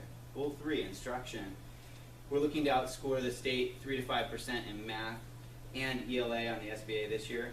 So what that looks like is 60 to 90 minutes of daily math instruction, data, using that to guide our action plans or pacing interventions, reviewing the Common Core regularly, looking at alignment and gaps in our instruction and in our materials. Math team will be developing this year to look at how do we build parent support on the home front, perhaps a math night, looking into the idea of that this year. Possibly returning as a school-wide piece our Math Dragons program, which some teachers still do, but standardizing that, getting it aligned to the Common Core state standards and the expectations at each grade level, and perhaps a unified facts, what we want our kids to know in terms of facts and how we're going to attack that as a school, because that seems to be an issue. Staff PD in both math and ELA, and switching to ELA, looking at data in our grade level RTI groups, looking to create plans, align instruction with Common Core, integrating ELA with curricular areas this year, staff work around questioning, vocabulary, the kind of skills that are going to be needed to be successful on the ELA. And also, along with other elementary schools, we'll be looking at peer observations and how we can set that up in a way that's non-threatening, in a way that it's not about what I think the teacher did, it's more about what's my personal takeaway. So, that's it in a nutshell what we're doing. So you're not doing math testing at Dry We Creek? are doing math You are testing doing as well, and so our 3rd through 6th grade teachers are piloting all across the boards. So Michael, what are we doing in 5th grade math to bring the scores up? I mean, you know, you said you're working on math, but what are we doing? Right, right well, in 5th? yeah, and you know, it's interesting, I don't think I shared this last time. Interesting to think of it this way. I mean, we talked about the 2 different climbs, right? Mount Rainier, Right. is it Mount St. Helens? The other, we've got Mount Adams, there we go, different volcano. Last year, off the top of my head, they scored a year ago 33% on the MSP. They scored 27%. It's not what we want to see. However, it was a vastly more challenging test. What we did last year was to pour in all kinds of supports around those kids. Instead of doing RTI reading, we switched it to RTI math. We broke those groups down as small as we possibly could. So that's what we were doing last year, and this year we continue. We have Matt Gochner, and he's specialized in that. We continue to work with those kids. One of the things that he's working on is, again, going back to the facts. I mean, unfortunately, kids didn't have them early on, and we're bringing that along. We also have a lot of special ed kids in that group, and we're targeting them in new ways this year. We have Dottie Spring, who's returned from leave last year, and she's actually broken the group up into 2 so that she can work better with those special ed kids, of which we have quite a few in 6th grade. I wasn't so much comparing to what we did last year, but Sure. comparing to what we did against the state, which is about 20% difference. Yeah. That was why I was concerned about that. Right. Well, and we unfortunately led the pack at Dry Creek a year ago on the MSP with the lowest scores in that grade. It was a wake-up call, and we wanted to try and put in as much support as we could. They unfortunately continued to struggle last year as well on the smart phones. Thank you.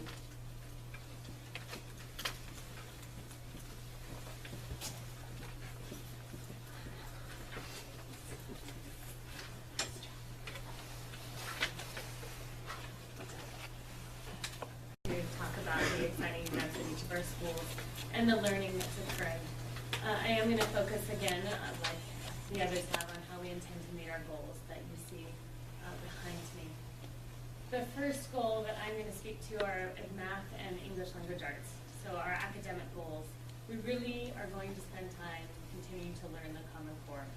Take time to examine what each of those shifts are, and as a result of the new standards, also examining the technology proficiency required by grade 3 for students to actually access the test.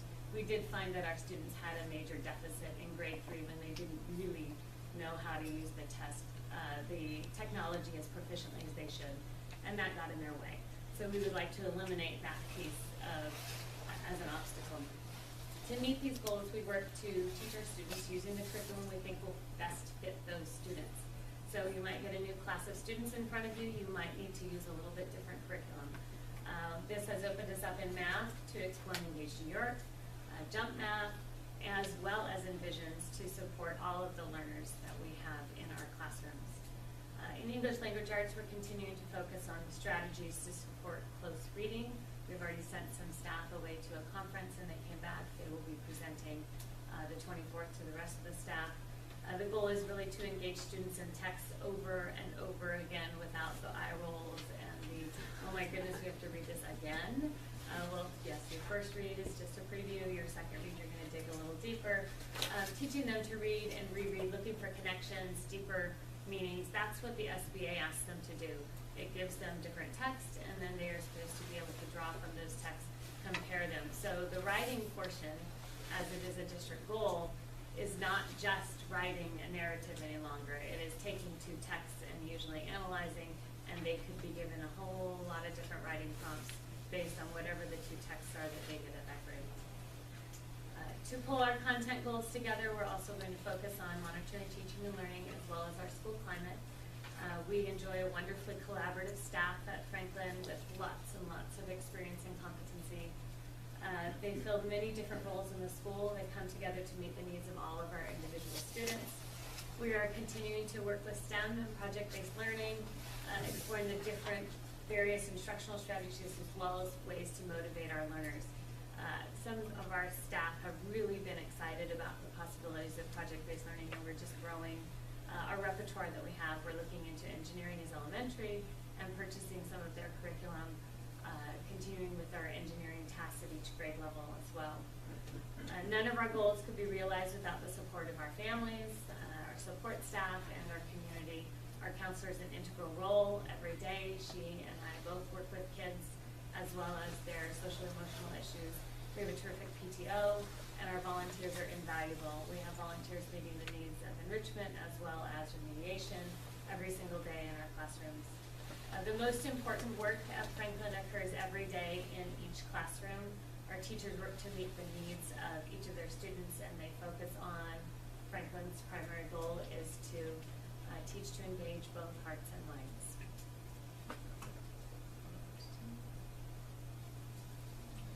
Kids still excited about the STEM stuff. They are. It really does. It really engages them when they can build something or create something, and then, and it's not always an engagement through science. It can be an engagement through social studies, but it's something that has a broader purpose for them. So it's the relevancy that makes it meaningful for them. So how are we going to get your kids to be comfortable with the computer? I mean, it just seems to me an absolutely ludicrous reason for our kids not to be doing well on the test is that they just don't know how to use a dang To capitalize, Yeah. to punctuate, yeah. Well, we've started in kindergarten. I have a great paraeducator, I know, and they don't know all their letters yet, so they can't quite do all the keyboarding, but they can learn their home run keys. And ASDF are some of our letters we've already learned, and they are really proud of that. And you know, they have little jingles. You use your pointer, click, click, click, with the mouse, and then they're dragging things. Moby Maps is another tool that a lot of our teachers use daily or as an enrichment piece, and that has students pointing and clicking and dragging and highlighting, which are a lot of the skills that they need to have when they take the SBA. So we think that has been a nice piece that has also supported that. Technology. Computers. We're going to have to figure out how to get more computers. We have who needs them. two labs that are better than, well, we have one lab that now has an didn't for, we only had 28 and we needed 30 working computers in that lab. We now have like 32 in there, so 2 don't work. So we've got a portable lab that's fully functional. We've got the lab in the library where we did test last year, and it actually was an okay setting. It has about 26, and then we have a laptop lab, and that is just always up. So we have 3 locations that they can go to. I know our laptop lab was intended to be portable, but quite frankly, people go to the lab. It's easier to do than to bring the lab to you. So I think that, yes, I think we're going to be okay. Testing does take a long time. It'd be lovely to have another lab. We have no space for another lab at this time, so I don't know where we put it. How much of it do you think is not enough experience, or is it because there's with the school with 50% or more trainees on just the digital divide that you're seeing? That's a really good question. The digital divide is probably very large, because most students have the thumb thing down pretty well. If that's what they have access to, they've got iPads or they've got iPod touches. They don't necessarily have a computer at home. And I think that is now a new digital divide. It's what kind of electronic equipment do you have at home? Because I do see a lot of those kinds of pieces, or kids who know how to do that. They'll reach out, as I do sometimes, and try to touch the screen, and it doesn't do anything. So, but otherwise, yeah, I think that is good. I think it's something that, you know, when I get to go to places to talk to other people from other states, and they have one-to-one technology pieces, we don't. And that would be something that would be really, really nice for our kids to have access to. I don't know at what grade level necessarily. I'm not sure kindergartners need one-to-one technology. At this point, we still need to get our letter sounds down before we go there. But at some point, I think we could use more. Isn't that mandatory? Isn't that whole concept that it's one-on-one with the computer? Roll that one. Roll that out, Yeah, but I think it's just another example of the opportunity gap that's suffering right now. Yeah. And we do. We have more than 50% in lunch. As people's home lives get more, stressed, all those little things that they got used to, like the internet access and cable TV, go away in a hurry. Well, if you're homeless, you certainly don't have it. And if you're homeless, you definitely don't have it. Even if you have a home right now, Port Angeles, you may not have it. So it's going to be a challenge. It is a societal challenge. Yes, it is. Thank you, Emily. All right.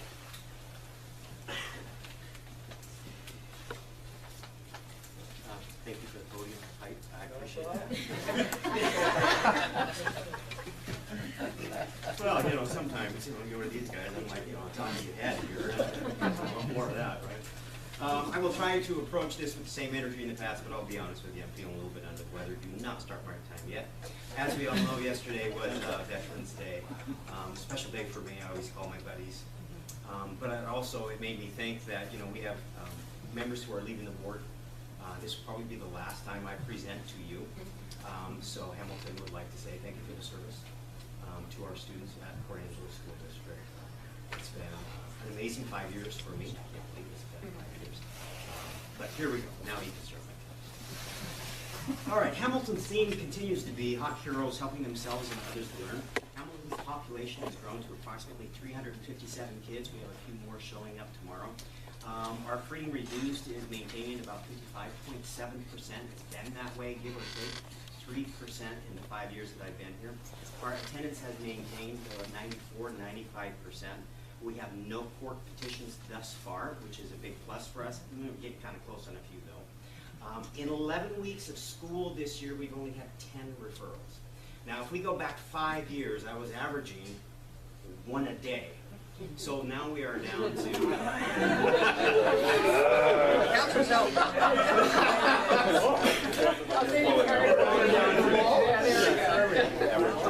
So that's great news. We are in our second year that we are implemented PBIS. We have 4 expectations that we have: be respectful, be responsible, be safe, and be more awesome. So how are we being more awesome now?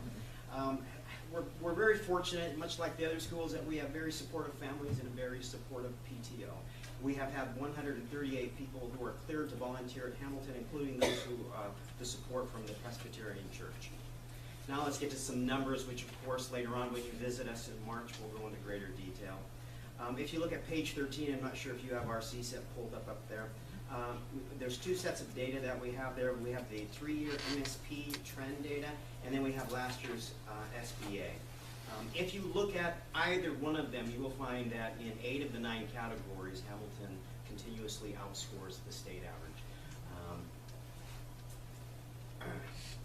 Last year, our ELA range was from 8 to 26% above the state average. Our math range was a -5% up to a 33.9 plus over the state. And then our science was a plus 18.4%. So we were pleased with the numbers, but of course we can always improve. If you look at page, I think 25 it is, that's where we have our CE data. Now we didn't do it last year, but we do have the data from the 3 years prior. We've seen a steady increase in each one of the categories, so we really wanted to focus in just one area, and we wanted to tie into something that we're already working on. So as a staff, we went ahead and decided to focus on frequent monitoring and teaching and learning. The last 3 years, in 2011, we were at 61%, then we went to 64%. Our last number is 70%, so that go ahead and takes us to our goal number 1, which is to go ahead and get that to 75%. So we've recommitted ourselves through the T-prep process of making sure that we have those quality conversations, and also so that they're going ahead, much like the other schools, they're visiting each other and having those conversations where they're going in, and much like you know, my peers over there are doing, we travel from classroom to classroom for our staff meetings, and then we begin about every 5 minutes with one teacher going ahead and showing one thing that they have done in their class the last month or so. We go to goal number 2, and our goal is to go ahead and outscore again the state average by 7 to 10% in math.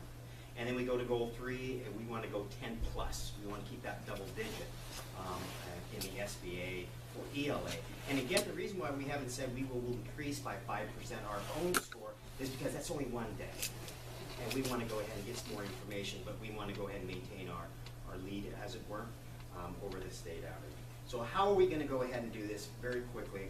Once again, RTI is instrumental in all of this. You know, we've had 2 amazing reading teachers since I've been at Hamilton, Gloria Bond, now Craig Chambers. They've done amazing work. We have a strong para group that goes ahead and provides that support for our students. We go ahead and we've got volunteers that are coming in that we're really focusing on kids. We have 2 volunteers from AmeriCorps who we've assigned more kids to go ahead and answer your question, Cindy, about how we're going ahead addressing 5th grade math, because again, that was our -5%, and that was also true in the MSP, and it showed up on the SBA. So what we've done, again, if you remember at Expeditional Hour for Para last year, she is focusing on 5th grade science and 5th grade math. And then we've also got our volunteers that are coming in and focusing on with them as well. And we're also going to be sending our 5th grade team to a 2-day workshop. It's designed for math coaches, but what is a teacher but a math coach, right? So we're going to send them as well. And again, how we're going to go ahead and focus on that too is our 3rd grade team did really well last year. And so obviously we picked their brains. What were some of the areas that they're really focused on? And it really just comes down to me not talking to them and telling them what to do. It comes down to them looking at what the Common Core looks like on the SBAC. Because remember, what the Common Core looks like on the documents and then what it's interpreted to in the SBAC can be 2 different things. So what it looks like in the SBAC, and then they look at their calendars, much like the middle school is doing, and begins playing about where they're going to go ahead and put where their strengths, where the weaknesses. Finally,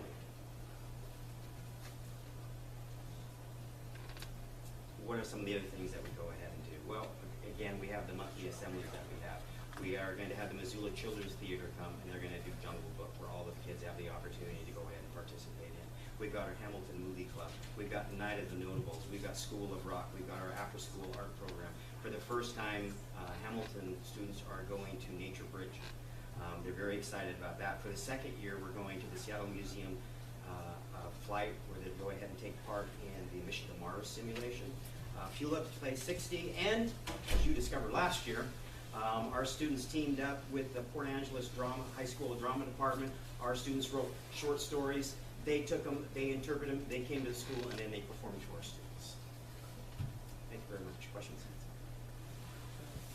awesome last year, by the way. Our kids really enjoy it. Not that I'm biased, but to see those kids' faces go, that's my story. That's pretty powerful. That's something you remember.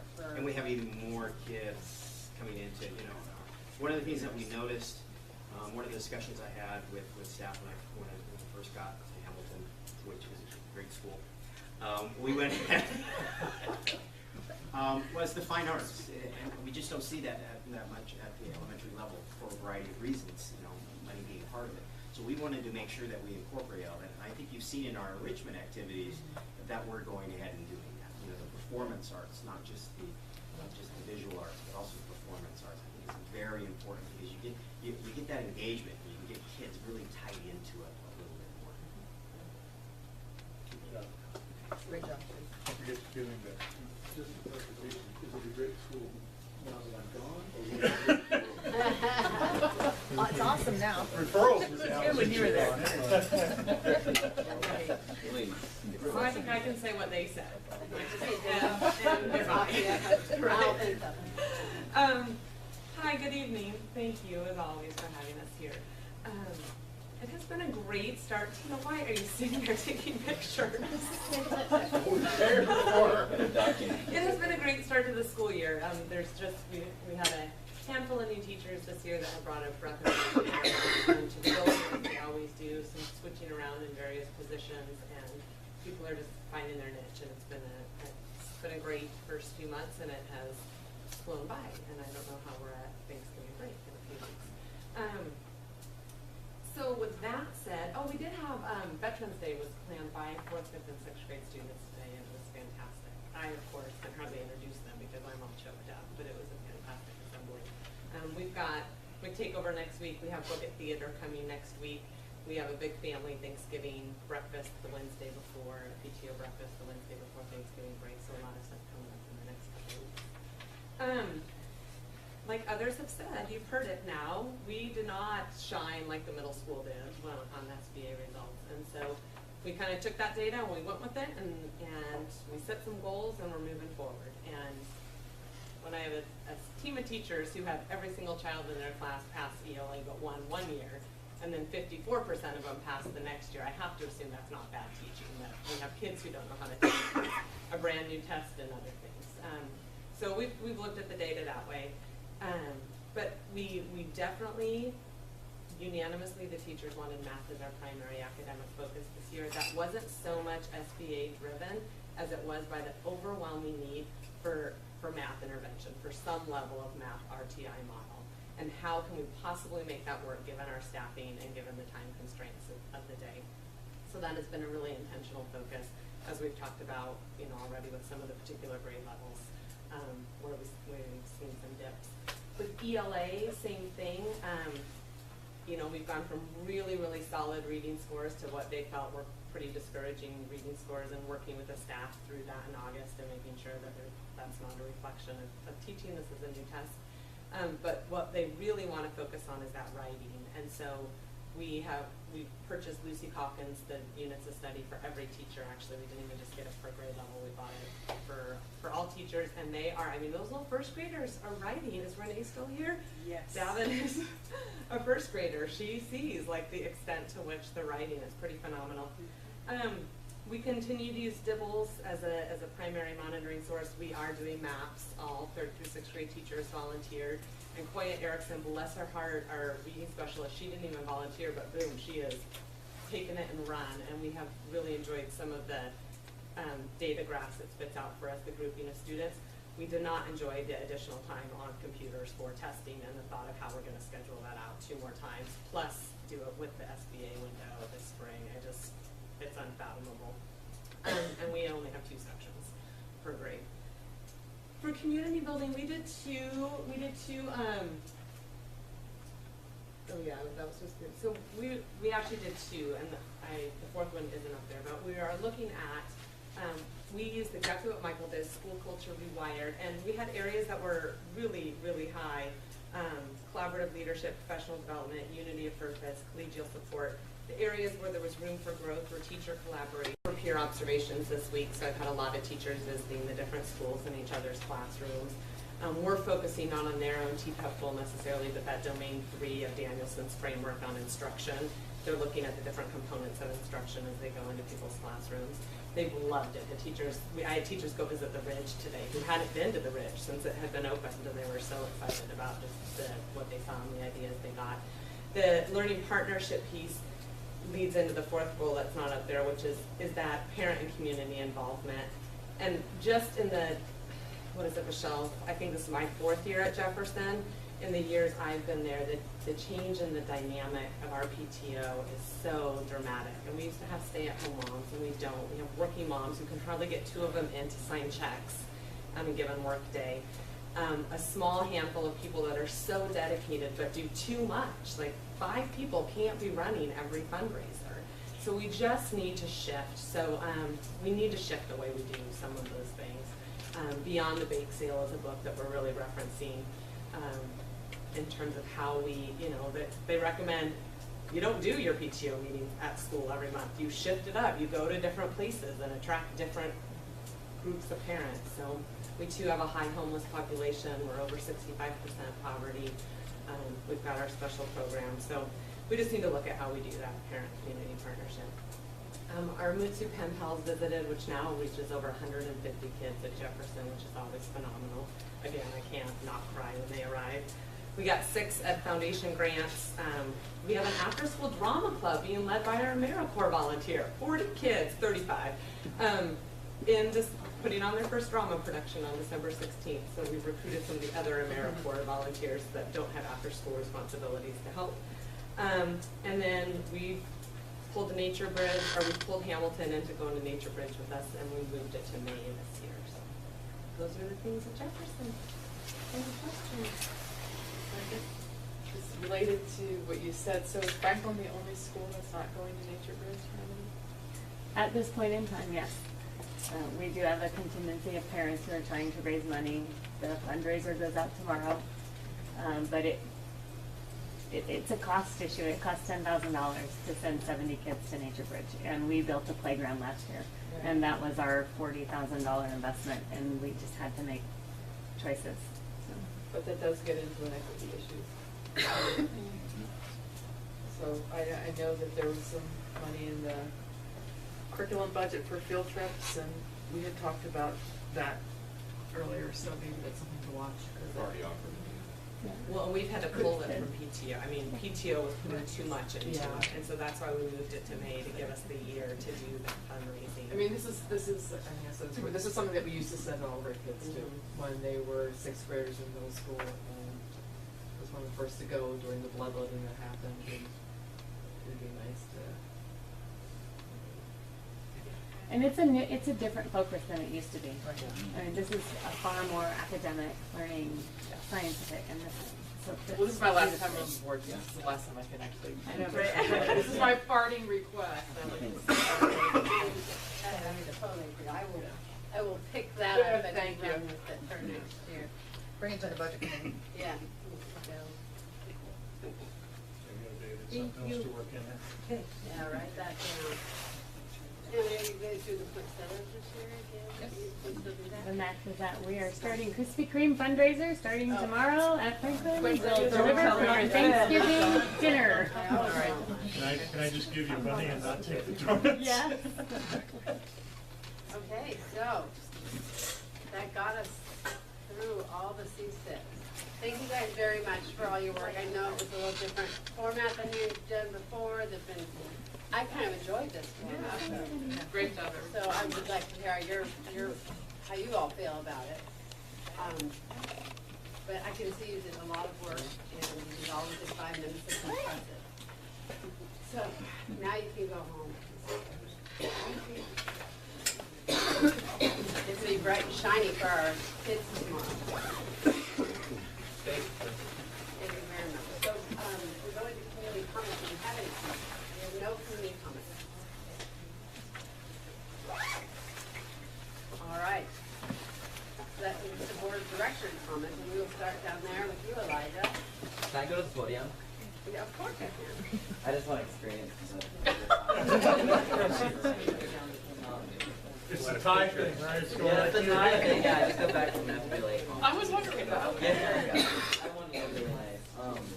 We had 24 people go to that from high school and 8 from the middle school. And actually, Alexandra, that's her name. Alessandra. She was there, and it was nice having her there. Her brother is one of your. Yeah, Elijah. Yeah, I figured. I want to make one comment here too. Just like at the Dry Creek, I went to this school, and it's just so nostalgic. Like coming back here, seeing you. I wish I could see some of my other teachers, but You said that as a good thing. that's a good thing. Yes, yeah, an excellent thing.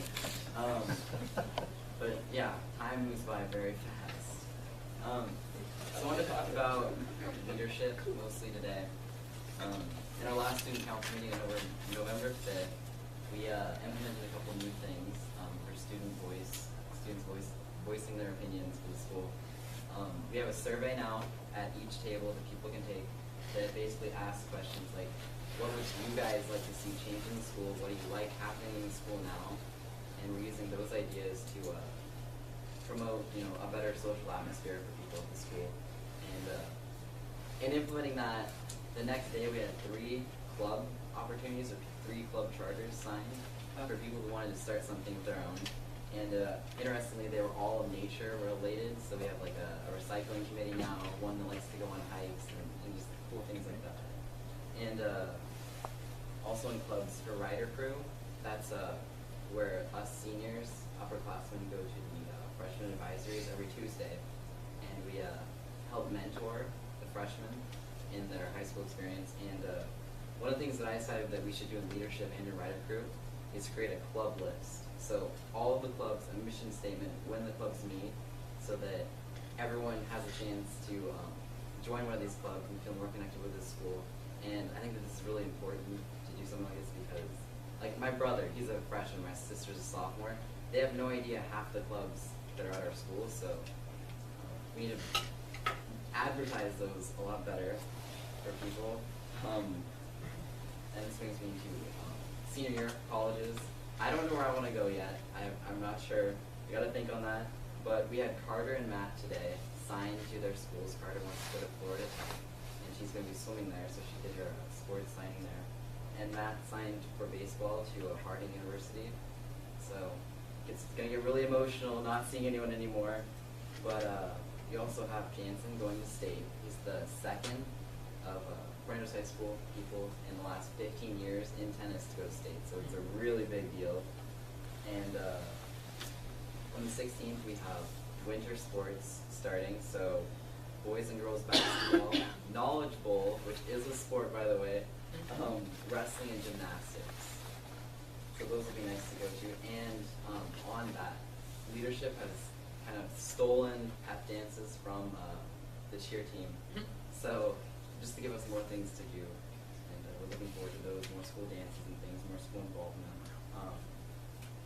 Also the selfie wall, which Elliot, my vice president, is in charge of, is almost up and ready to go. And I have a picture left with you, Cindy. It probably went down. Yeah, we're going to put things like this on there. That's what we got from the FBLA trip today.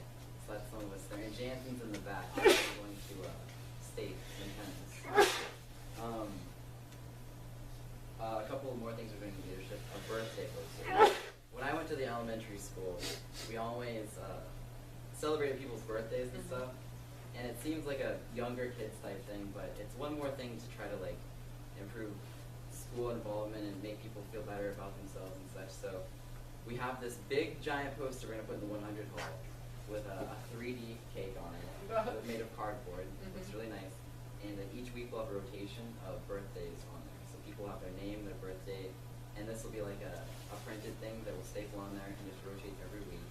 So it's a really easy thing to maintain, and I think people like that. In our dress up day, tomorrow, superhero day. So every month we're putting in our dress up day thing, and that'll be excellent. I'm going to be dressing in my Wendy's uniform that I had from last year. So really excited about it. It's well, the minimum wage worker, that's what I am. I don't know. I like it. I just want to wear it again for nostalgia. Okay. Academic awards night. That was just a couple days ago. I think we had almost maybe 200 people there. We have a lot of people at high school in the academic awards, so that's really nice. And Honor Society hosted that. a lot of speakers there, and that was good. And one more thing that I wanted to bring up with the academic awards thing. I think that at the high school, we should have more recognition for people, because every month we have one person from every grade level that gets recognized for academic achievement. I think that we should have more than just one person, because there are a lot of kids who are doing really well and through their 4 years have never been recognized in something like that, and I think they need to be. And so I don't know what we could do for that quite yet, but in leadership we'll work on that and we'll find something. But yeah, that's the wrap. What I got today. So with the clubs, do you know that all the clubs are supposed to be listed on the high school website? Yes, I looked at that. And there's There's board has hardly been anything on there. I hate that.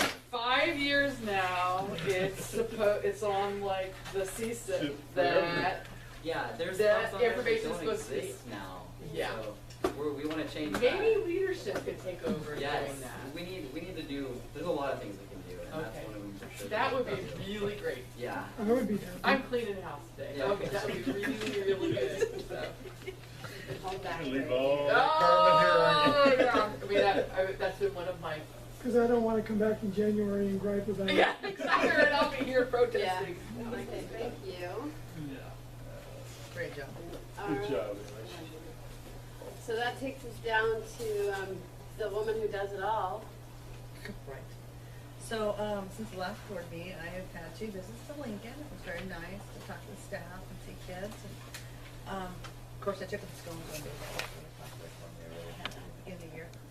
And on October 24th, we had the Washington State School Directors Regional Meeting at the Skill Center. We had 28 school board directors and superintendents there. I thought it was really good, lots of information. You guys all got a follow to some of the handouts we had that I sent later. I've attended 2 PA CAN meetings. Angie and the group is doing a great job. There's an education committee. There's Oxford House committee, and then there's Boys and Girls Club committee. So, and every meeting report back, and so there's really some great stuff. Some of the Pam Heppenstow's come to involve the leadership kids. So she's going to get more involved in that and get the kids to start coming to that. I was invited to Port Angeles High School leadership meeting one morning. So I really engaged the kids about getting involved in democracy and how voting was important and just how to be leaders. And it was about their education and it was important for them to talk to us. A few of us went to the Lower Elwha Clallam potlatch on the 28th, which was really great. It was great to see all the kids honored. One thing we did different this year is they had kids write things on the placemats about teachers or staff who had made a difference in their life. And it was really, really great to watch that. So, and then on November the 1st, I had a Washington State School Directors Board meeting in CTAC to start discussing the beginning process of getting a new executive director for WASD. As most of you know, that Alan Burke is going to retire on June 30th. Was that a surprise? We knew that when Alan came, we really asked him to stay. He said that he couldn't commit for 3 years. He really wants to retire. Okay. And the community he's living in, they're all retired, and he wants to golf and hike and lift and hike and stuff. So we got 2 years out of Alan. We were really happy. He's done some great things for the organization. But we're really going to have a thorough process when we go out and do that search process. He's a great one. He's a great one. So anyway, and then on November the 3rd, I attended a teleconference with the WASD Trust Lands Committee with Commissioner Goldmark and his staff. We talked about some challenges they have there. Of course, they're going to go to the legislation and ask for $24 million for pre-fire training, which, you know, I kind of feel like the DNR is continuing to ask for more money here and there, but we're not seeing any more results, which is kind of, I've kind of had a conversation with the staff regarding I'm not happy that you continue to ask more, ask for more management fees, which we gave you, but we continue not to get more in the reserves. And it's been my pet peeve for a couple years to talk about diversifying the resources instead of just putting all eggs in one basket. So I think that the DNR needs to start producing more and giving us more answers. And then I did the Washington State School Board's educational teleconference. We had a meeting to start planning for the annual conference about scholarships. So we're going to do celebrating diversity. We've got some great applications, and we'll be awarding some of those schools $1,000 for the work they've done. And then I did Children's Lands Alliance supporting schools board meeting earlier this week, so we can start talking about the conference, which will be held at Sandpoint on July 10th through the 13th this year. So it's really going to be great for more school board members and PTAs, and we're going to try to get some of our WEA people involved to start going and really understanding what other states are doing with their trust lands. And then today I attended Achievement Education Racial Equity Conference in Renton, which they had over 200 participants. It was really great. We really did about 5 hours of really deep work, which I'll be sharing with you later, around policy and just how we engage kids more. We talked a little bit about the WASDA. A lot of the board members were there, so we all sat at one table along with some staff to talk about what we're going to do with some of our goals as we move racial and diversity forward. So, anyway. And we're achieving again, aren't we? Kind of like couple weeks. All right, Director Baxter. I have nothing to report. Okay. To me, huh?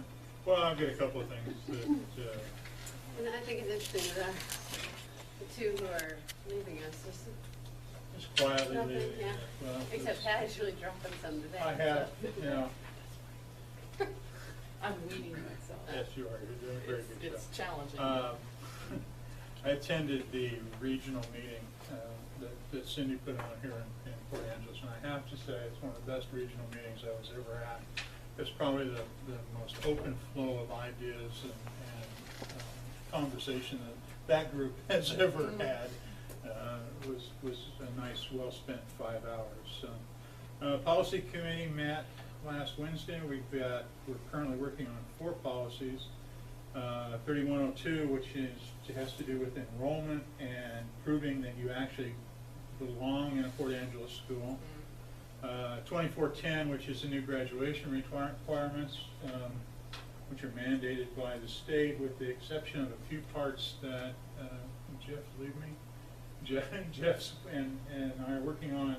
For there are two credits that you can be allowed out of, but there's some very defined reasons you can be allowed out of those, and we have not got that part done yet. We've pretty much got everything else worded out, but that one's going to be a little hairy because of the limitations that the state's put on us. You're going to see a review of Policy 3530, which is on fundraising, and basically that was brought to us by the ASB secretary to clean up some wording on food items that were being sold. So, and that one's a pretty simple thing. And then you're going to see 3141, which is on non-resident students and how they'll be able to apply into programs that we have, particularly in special ed. It seems to be to where it's coming from the most, and how we're going to determine whether these kids can get into these classes or not. What's the medium? Where's it full? Where can we not afford to put in? So anyway, you're going to see that. We had a new member join the committee, Miss Charles. I can't remember her first name. Carmen. Charles. Carmen. Yeah, lots of Charles. Breath of fresh air. The woman is really intelligent and quite bright, and has some really interesting views of policy, and it was quite nice to have her there. I went to the potlatch, and I gotta say I always have a good time at the potlatch. I was disappointed this year at the potlatch that our superintendent didn't dance. But he gracefully stayed out of the dancer circle this time. So, but this is my last official, I guess, meeting. I mean, we're not really going to do anything at the December 10th meeting. You know, I've been here 8 years, and I'm going to go away with a fairly clear conscience. But I have to admit it, and Dr. Jabbar, I hope you will accept my apology for my outburst at Dry Creek. It was very unprofessional on my part, and I regret it. So, Thank you. and that is the end of my tenure. Fine.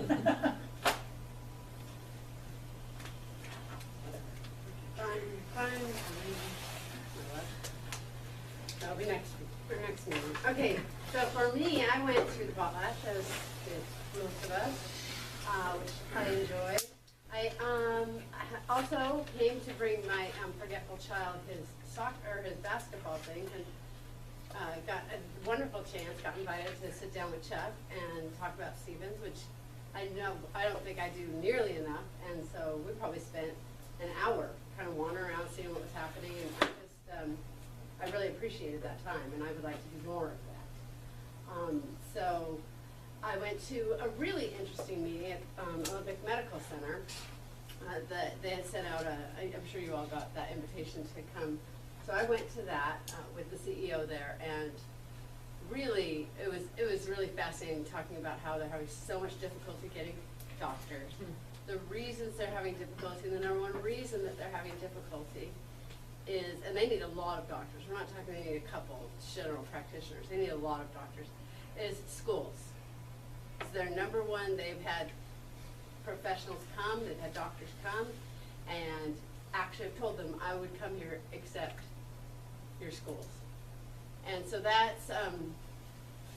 was pretty hurtful to hear, because we all know we've seen tonight how well our schools are doing, but they look at the outside of it, and that has turned them off. And we're going to have to do something. I don't know how I'm going to fix it, but I'm going to, because we need these doctors. We can't have our elder population driving all the way to Bainbridge Island or to Seattle to get their care. It's just not going to be tenable forever. So there's my little sidebar on that. But it was actually a really interesting meeting at Olympic Medical Center. There were a lot of the movers and shakers of this town, so it felt good to have those folks around. I went to the academic awards last night. So was it the high school, or was it the elementaries, or was it all of them? It was all of them, but primarily it was the high school. Primarily, that's what they're looking to. You know, what kind of programs do you offer, and and we do, for a town our size, offer a lot of AP classes and the harder things, but not as much as say Mercer Island. And the need for doctors, that's what they said. Basically, there's a dearth of doctors, not just here, but in general. So it's competitive. Just not churning out enough doctors, so we're going to have to step up our game if we want to get them here. And I don't see how we can. I mean, we get the Olympic medals, we've got straight. It's astonishing to me. Went to the academic awards last night. No, Tuesday night. No, and those kids are always wow the heck out of me. It's kind of bittersweet to see some of those kids up there after so many years, but I got another senior, which is sweet. And then I found some interesting information. I was talking to a swim parent, and I had not heard anything about this. Apparently the swim team It's announced you may have to, if you combine the two schools, make sure you compete at a higher level. So does Dwayne, I'm sure Dwayne. Yeah, well, they're gonna do, all their meets now are gonna be dual meets. Okay. This is the information I got. Okay, so they're not gonna swim for Fort They're not gonna swim for Fort but if they're coached by our coach, the divers in particular, that's something we're gonna have to figure out. You'd have to do the same agreement like we did with President. But can we just do it for the dive team? Anyway. Well, we have one with swim for gymnastics. Yeah, We've it's done that. gonna have to be we're just gonna have to get more information. We'll have to get an agreement for them, and we just have to make sure that we don't mess up our eligibility. Yes. WAA. Will there be enough time for both teams to I'm presuming that the coaches, I'm presuming that the coaches have had this conversation, and Dwight is in, Dwayne, why did I call him? I don't know. Is late, is fully apprised of this, but I would love to have more information on how that's all going to happen. Well, I think we should help out those kids. Oh, there's no question. It's not their fault that the SARC closed. It is their fault. The kids? It's the kids' fault? Well, in a way. They're attached to parents. Oh, okay. They're attached to, adults. At some point, I think students need to advocate for what they want and what they need. Yeah. because they have a voice. They do. Okay, Lonnie would like to add something else on. Well, and I have to bring this up because I was appointed 2 weeks ago to the Timber Trust Lands Committee for the county. Yes. And unbeknownst to me, I thought I was going to represent just the Port Angeles School Board. That position represents every school board on the Olympic Peninsula. Oh, okay. Good job. So is it, Well, it's a good job if you're on the school board. Yeah. but you won't be able to school board, but they did the resolution yesterday. Did they do it yesterday? So Yeah. I don't, anyway, you guys are gonna figure out what we're gonna do about it. Do you have to be an active member of the school board Well, to do that? I would feel. Well, what happened, I think, is first it was I between. thought you were doing it. I'm doing it for the Grange. She's with. Oh, okay. But what happened is, people submitted names, so I think Lonnie's name was submitted and Diana Ray, the superintendent of, Cooley Valley. Uh-huh. And so, but, when I talked to Diana, because Lonnie had called me about it, Diana said she was gonna withdraw her name because the commissioners each had, 2 appointments to do. And Commissioner Peach had already told her that he was going to appoint her. So, it was a recommendation done by district, so I think that, because you're still there, and it's already done, Lonnie. The action was done at the commissioners meeting, I think, Tuesday, because I just got a notice today that said I was on the committee. And that you're there until December of 2016, which I didn't think it was 2016. Yeah, I don't mind as long as the board's not uncomfortable with it. I think it'd be an interesting committee. It's kind of one of those frivolous waste of times, but it'd be interesting to learn something about it. You know, you understand what's going on. I don't see why, if you're already on, I don't see why you shouldn't. You're Just wanted to bring it up. still on the board, so. Yeah. And you'll keep us apprised, and Yes, you'll so come and keep give. you apprised. So put down that Lonnie is gonna come back and give us, updates. Oh, there we go. Now I gotta go to all the districts and get it. It's okay. You're just gonna solve, you're gonna do their Gerald. You like us better. Yeah. The which? Well, Diana will be on the committee, so that'd be nice. And Cindy will be there too, so she can tell you when you have to come talk to I think that would be fine. I would be glad to come talk with you. us. Okay, so. I'm gonna talk That is Maybe number you, Dr. Jack. Well, talk about swimming. We have T-shirts that our students are picking up. Talk about our program with the second graders. So every student gets that, and we continue to. Since we are surrounded by 3 bodies of water, this is a program that is near and dear to us. But that is moving down the road, and I believe we're moving over to Roosevelt now. Start, with their students. I did, along with many of them, I was at the potlatch, attended the regional meeting. We've been very busy throughout our daily walk, but I did go to the Superintendent Summit in Arizona. There is a national teacher shortage. We start seeing a lot of shortage, stealing special ed, fine arts people, districts now putting $10,000 out just to get signing bonuses, and they just can't get teachers. It's hard getting medical people. It's now going to be hard to get teachers. There is a shortage. You didn't hear that, Barry. Been working with David, talking about how many audits we're getting. We got a food audit, special ed audit, Title I audit. We've been busy with the budget. Operations team meeting met today, and Gwen was not there. I had a million questions to ask about the SAR closing, SQUIM. So I'll bring back to you that information at our next meeting. But winter is here, and we spent a lot of time talking about transportation watch, what to do with snow days, and I know Scott's going to tell you about the 108-day school ordeal that we're talking about. We also have our teacher recognition program with Howard E. Godell going, so that there is a new car being driven by our teachers that were recognized at Lincoln. So it's quite a very interesting program, but it does put the focus on the fact that we're recognizing the fine work that our teachers are doing throughout our district. This is just highlighting a few, but it's also reflecting the belief that inside those beliefs, we know that our teachers work really hard, and they're just doing some incredible things as reflected in the academic awards program that we just set up on Tuesday night at the high school. Yeah, so it's very clear. All right. So now we move into Scott Parker and the Human Resources report.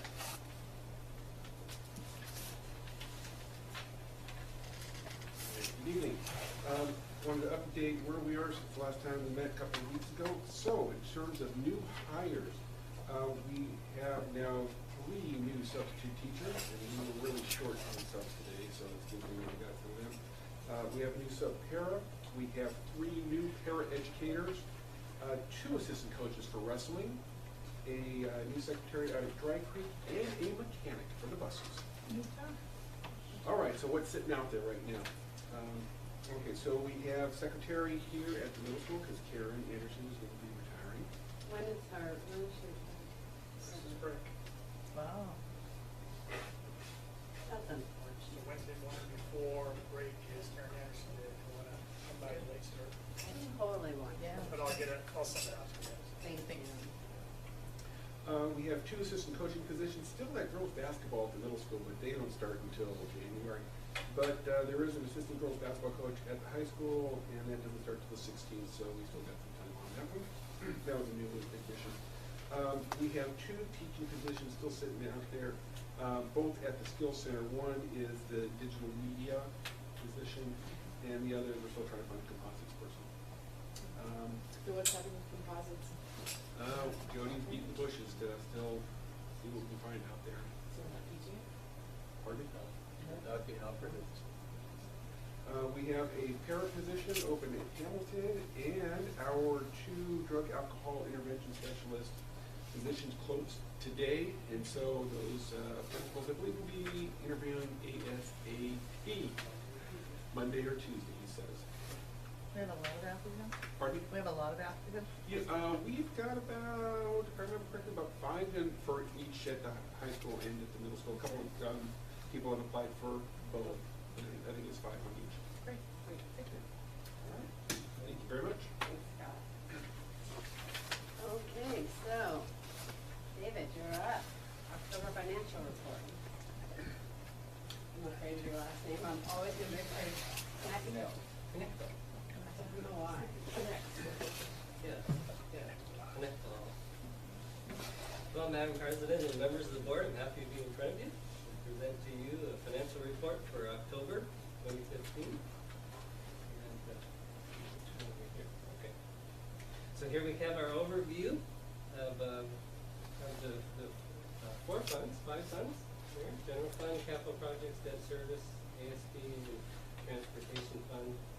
And I would like to point out that this particular fund balance does not include property tax revenues, just simply because of the timing, not because we didn't get them, that you may have noticed that on some of the other reports. It's just simply because of the timing of being able to present this information to you, since we just have one board meeting for November. Normally I would have tried to give this to you on the second one, and I would have had the reports from the county, which would have allowed me to add the property taxes, but I didn't have them. So those were actually, in fact, about $2.8 million in the general fund and about $392,000 in the debt service fund. So if you were to add those in, we're doing pretty good as far as fund balance goes. And the general fund, especially since our budgeted fund balance was about $4.2 million. So we would have had about $4.4 million. So it seems like we're pretty well on track there so far for the first few months of the year, first couple months of the year.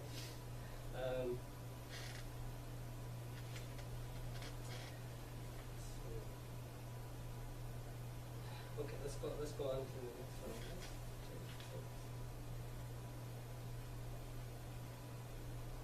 So this one in particular, though, you'll note that it's missing the local taxes there, but that's the primary reason why the revenues are only at 13%. They would have been quite a bit higher, more 15 or 16% if we'd had the property tax revenues in there. So I think we're doing pretty good there. And we still don't have a lot of the grants coming in yet from the state, but that should be showing up now in November and December. So any questions so far on that? So I think, don't have any financial questions, then I'll just go on. We have a major payment coming in, debt service payment. In December, we do. December. Yep, about 1.6 million, and we're doing very well as far as fund balance goes. We should end up still with a few $100,000 probably that can be used for the next issue or something like that that will be left. And that will finish our last one. Yeah, and that's a very commendable thing to be debt free. Yeah. I think that's very good that you guys have done so well without having to load a lot of debt. Yeah, we found out what we can use that extra. Not much. We would have to stay in a debt service fund, so you can Yeah. access that money if you go into debt. We have to borrow money so we could use it to pay it off. Yeah, my understanding is since it was, well, you know, it's an interesting thought because as my understanding is, if you thought you could actually pinpoint it to things like investments, where it was the levied money earning, you know, a return, you can actually use that money for the return money for something else, but otherwise the money has to stay in the debt service to be used for some sort of future debt, because that's what you promised the public as your collector. Our original thought had been that there's going to be like $220,000 or something like that left. We were going to move it to the capital fund, but I haven't quite figured out how to do that. Yeah, I'm not sure. I could check a little bit more into that a little bit. But it had something to do, I remember it had something to do whether if it was interest income, we could move it because it wasn't the initial fund money from the county. So you can move the earned revenues from that investment into the capital budget. Right. Yeah, so it's an interesting thought. There might be some analysis. We'd have to be real careful about that, but it's an interesting line that you're validating what I've been thinking too that way. It's something that you guys would like to know probably. Well, yeah, for sure. Right. So I'll put some more thought into that for the next couple of meetings. That Actually, we could borrow $200,000 and pay it right off. Yeah, there you go. Interesting thought. With no interest. With no interest, I'm paying, borrow and pay at the same time. So. Okay. Something that really drives David's books crazy. Yeah, he's over there too. See you service that debt. Yeah. Okay, no further questions then? You want me to go on to enrollment? Yep. Okay, so with enrollment, Jim, could we do like, okay, well, this is fine. So I think in your notes, if you guys saw the basic notes that I included for the situation statement, that the enrollment still shows about 43 head count as far as the students go more than last year. And so we've seen a trend, which we hope will continue. It's just 2 months though, so, and that can certainly turn around. But so far the enrollment still seems to be up, which is a good thing, with about 43 students. I would like to point out that does not include the Skill Center or Running Start. If you were to look at Running Start, which actually, the figures I gave you do not include the Running Start headcount as far as the bodies go, and those are actually down this year. So I'm not sure why. It's just kind of an interesting thought. The Skill Center is actually down from FTE. That's something that we may want to watch. I'm hearing that there's some programs there at the Skill Center that were needing to be filled, and so this concerns me a little bit from a budget standpoint because of the way we budgeted. Well, there's a shift with OSPI making some of the students go to class 3 straight hours. Yeah. And it had trouble at the high school and definitely had trouble at the system. So there's some tweaking with the way that you can offer those classes. And Jody's on top of that. Usually there are fewer kids though in Running Start. Yeah, than there were interestingly, last year. last year we had about 135 in Running Start in November. This year 128, so not a big, Not huge. not a big thing, but just kind of interesting. But the skill center is definitely down. Skill Center's down big. Yeah. But Lincoln's pretty low still. Gained one person. They gained a person. They gave one here. And then I gave 1.3 person in their arm. any questions with enrollment? No. I like that for one. just that, how are we doing with class size in our elementaries? So I know Yeah. you're pretty darn full, so did that, the increased enrollment put any of the classrooms over? Well, Gerald, you want to answer that? I know Jefferson. Right now, we're okay. Well, But probably- projections for next year, we're gonna need at least another classroom at Roosevelt. And we're already starting to talk to Michelle about how we might accommodate that with a portable or something. And there may be additional for next year. This year, right now, just on the edge. Everybody's pretty much So, ready for so the we were project. down in first grade from last year. Patty, to answer your question about 27. Well, that's because we had such a small kindergarten class that rolled up. Yeah, we were Yeah. at 51 still in kindergarten, which Yeah. is really good still. Interesting, in first grade though, it goes down, and then second grade goes up just 6 from last year. Third grade down to fourth grade up 31, which is No, I was looking at just what we gained between October and November, Oh. since we gained some students, like where do we have room to put them? Just between October and November, and just because we were so close to being over their classroom size that we wanted to be at in some of the schools, did any of these new kids push us there or not? No, okay, good. But that I'm not sure. I haven't done a current class size analysis kind of a thing. I could certainly do that. That's the million-dollar Yeah. question in facilities. Yeah. Because where is that comfort level on class size, and you still have to leave a little bit of room for Right. growth?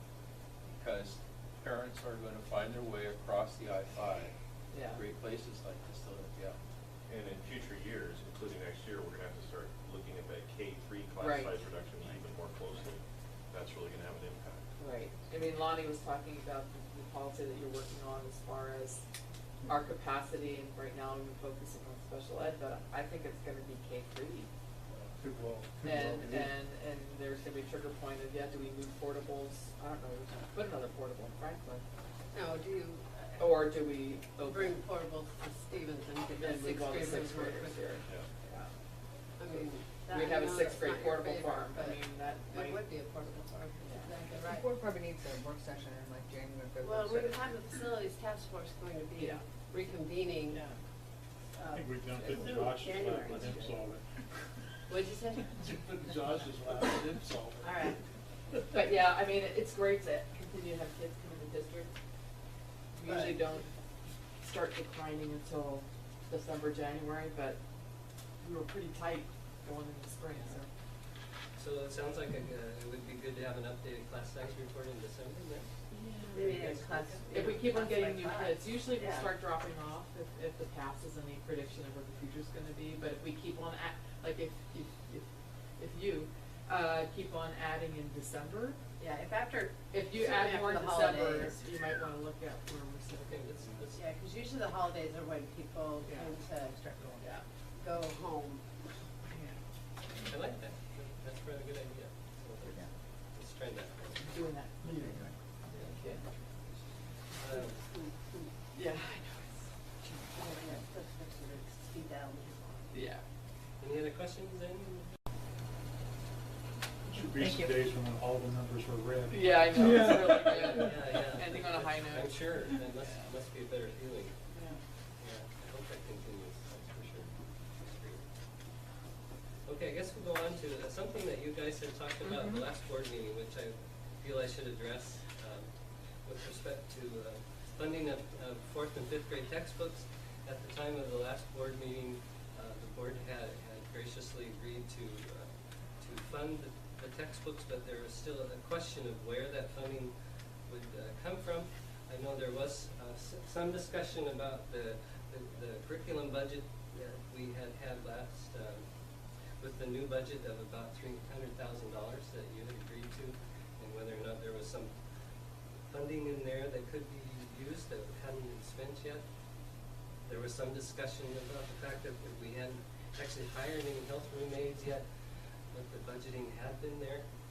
And then, of course, we had discussed the additional MSOP money that we're getting because of the additional kids in the 4th grade and some in the 5th grade, although not quite as many kids were had increased in the 5th grade.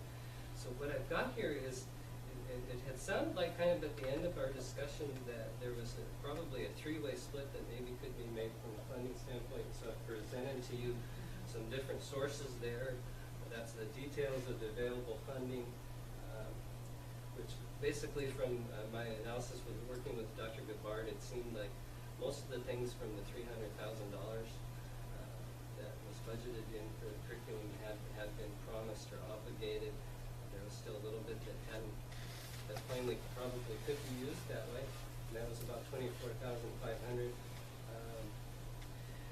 The money that we haven't spent for the 5 health room aides, currently for, I'm figuring 3 months by the time they're hired would be about $44,000 there. And then the MSOC money, going by the state's allocation, would be about $29,000 for the extra students we're getting. I would like to point out with the MSOC money, for the record, that it's given to us in about 7 different areas. And technology, utilities, curriculum, library, professional development, facilities maintenance, and then just some extra money for district-wide support. It does not have to be used in those areas, but that is the way the state gives this to us. So I think one might make the presumption that that's the way that they would like us to use it. But in any case, we would have $29,000 there. And I'm suggesting that if we do the 3-way split, we just do $10,000 in each of the 3 areas, and I'm wondering if that's acceptable to you. That would be fine. I don't see an issue with that. Is it equitable? Okay. Okay, so I guess we have consensus. You did get the books ordered, correct? We already approved it, we're just We asking approved about it. it. Okay. Just figuring out how to Yeah. pay for that. Yeah, Instead of going into the capacity anymore, it's not good practice this early in the year. They have a roof blow off tonight. This makes sense. Oh, don't say that. Don't be jinxing things. Oh, you're getting the park closed down. Yeah. It's crazy out there. Concludes my presentation. Thank you. Thank you. All right, Dr. Gabbard, truancy outreach. Good evening again. So we have our quarterly truancy report as prepared with the assistance of my secretary, Diana Schwab. I'd like to thank her again for her good work with this. We have a 3-year view now for you to look back in the same period from 2013 to 14, 14 to 15, and 15 to 16. As you can see in the first 3 columns, our initial filings are down over the last 2 years. So we had 23 and 24 filings the previous 2 years, and then this year the initial filings are 18. Interestingly, though, we had some elementary filings in the first set of the first quarter of the year that the previous 2 years did not. So I don't know why that is or not, but it's interesting to me that there were some differences there. What does that do with the fact that our homeless numbers are also? I don't know if there's a correlation between that or not. You see 2 at Rose. Yeah. Be an interesting research question. My hypothesis would be that there's actually no correlation between homelessness and attendance. But there could be. Another hypothesis to research could be, is there a correlation between? Be interesting. It's a good research question.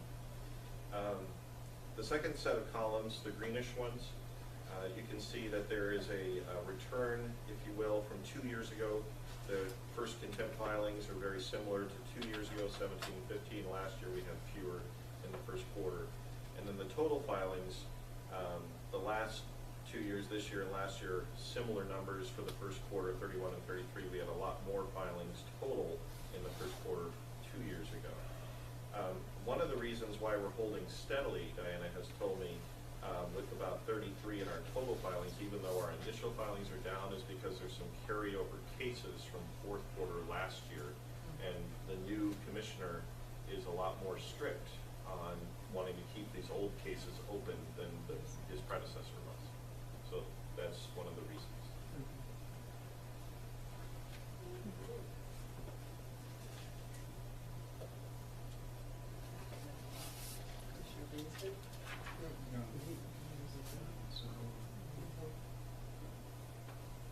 All right, anybody have any questions about truancy?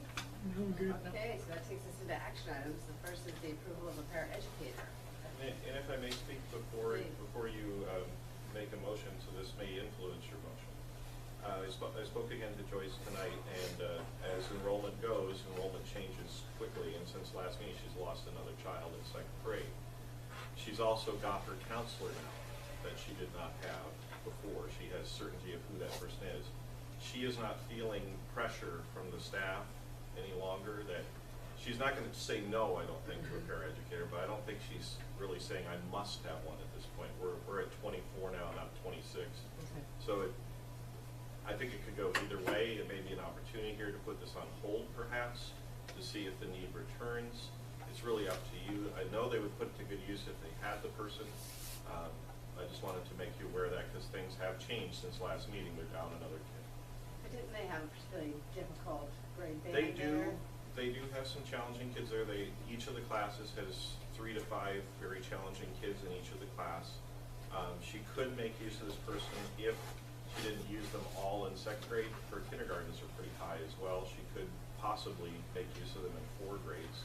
If I haven't talked about that, I'm just thinking out loud. I don't want you to feel like the pressure is there as it was 2 meetings ago. The pressure was pretty high. It has shifted now. Well, this is a challenge in a 2-unit school. It's awfully hard to balance classrooms and 1 or 2 kids needing in and Right. out really change the load. But- Absolutely. I used to be a principal myself of a 2-unit school. Yeah. I know exactly how she feels. But on the other hand, having 24, I mean, I think we have several schools that have 24 kids in 2nd grade, so it gets into that equity issue Yeah. that we talk about. Right. And it's a non-budgeted position. Yeah, and if Joyce isn't screaming for it, then I just recommend that we table this. We just spent 30,000 on books. I'll second Patty's motion. Okay. Patty's motion was to table, Sydney seconded. Anybody have any further discussion? I'll say my gut is that we get this person hired, but I know how these classes are such small kids that they already have so much challenge. They just have to be amenable to the fact that certain grade bands have some really extra challenging kids. I just wonder how everybody else is gonna feel. We gotta stay equitable with the other schools. Well, is equity though, just what if you look at the 2nd grade at Roosevelt and all those kids are I each kind a keen. of highly doubt that that's the case. Well, but to have 4 or 5 kids in each class. I'm just saying, 1 or 2 more kids come in and we're gonna be back at this. But if obviously the majority of the board feels this way, I will go right along. It's really, I guess if we knew what the class, I don't have it off the top of my head, what the class sizes are and then. I think they're all within about the same. Yeah. I think so too. There aren't any of the classes that are radically smaller than 24. They're all about 23 to 25. There's some 21s as well. It ranges between 21 and 24. 2nd grade is a little higher. Does anybody, is any other elementary school having 24 kids in I it? think Amity, does Amity have a 24 at 2nd? I'm not sure. I think she has 1 section at 24. We could look at this as a roving position and use it where we need it in the future. Because I think, like our president said, is we're gonna come back and revisit this as things change, not maybe at this school, but another one, because of our border issues. our Be somebody issues. amenable to. Might we maybe revisit being it in January too and see how the holiday enrollment I evens think out? that's probably the best Yeah, advice, that's is let's see, probably because December we do tend to lose kids. Yeah. Yeah. Well, the motion is to table it, not Right. to say no. Just Right. to wait and see Yeah, what just happens. postpone. All right. Any further discussion? Yeah, it's not that, it's just, we had a similar issue arise with another grade band where we're like, well, everybody's got those issues and we have to be fair. I agree, we need to be fair, absolutely, but I think we also need to flex. Yeah, I around bet to you, say- and the recommended class size for 2nd grade is not 24, and I also understand that too, but for bigger issue. All right, so I guess we'll call for a vote. All in favor of tabling? Aye. Opposed? Abstentions? All right. Did you vote? I'm only specific. Okay, so now we go to approval of policy 2020, curriculum development and adoption of instructional materials. Dr. Gabbard. And no changes have been made since last meeting. That's same language as we have for the first reading. Again, this is language to make us compliant with the changes in the law that require that we have stronger non-discrimination and consideration in textbook selection, including transgender. I'll second it. Any discussion? All right. All in favor? Aye. Aye. Opposed? Glad to Abstentions? see that one go. Very different than what you're gonna bring us. All right. Somewhat different than we started with. It certainly is. I don't know if we're gonna read through that No, we sucker. got that. I was ready for it. Scott, you're up with the 180 days.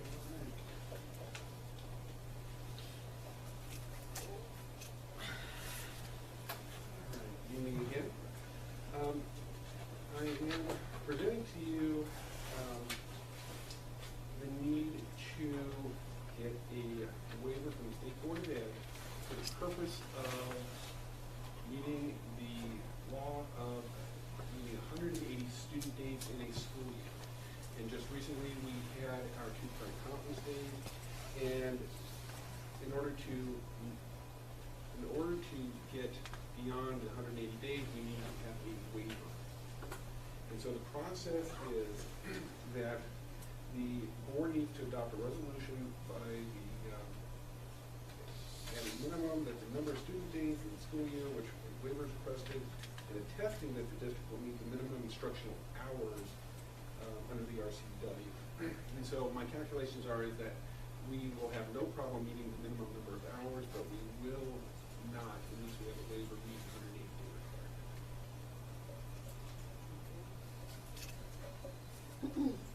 No, move recommendation. Second. I got the $64 question, and I was gonna ask it earlier, and I forgot it. Do we have a second? Okay. Oh, you Yeah. Oh. Thank you. How's the waiver affect our collective bargaining agreement? That's a fine question. For this year, it won't. In the future, this is where we're going to have some serious conversations, because what counts as a school day is a full day or a half a day. And so when I had my conversation with Jack Archer at the State Board of Ed, the term that he used is that the law, he believed, was not in harmony. It was not in harmony. And so, which means that if there's a minimum number of hours that you need to get, then the minimum number of days may or may not fit with that. And so he said that the legislature is still discussing this law. But in the meantime, what we have to do is achieve the 180-day requirement. And right now, the district can do an average of 1,027 hours of student time from kindergarten through 12th grade. And we will have no problem with it. But what may happen in the future is the things that are going to affect us. And we had this conversation with the operations team meeting today. What happens when we have a snow day? Okay, you know, if we go for a 2-hour late start, yeah, that counts as a day. Do we lose 2 hours? And as I calculated, you know, right now with the calendar the way it is, with late starts as it is, and not counting the conference days, there's plenty of time by the average method. If it changes and it says that you have to have that 1,080 at the high school level, there's not much of a margin there. And so we'll have to look at where snow days play in this, you know, late starts. I mean, we've been there before. I mean, how many years ago did we have 6 snow days when we had the seniors come in on a Saturday, if you remember that one? Graduation. Yeah. Now, part of the law still is that the seniors will still have that 5 days of waiver, so that's still in play.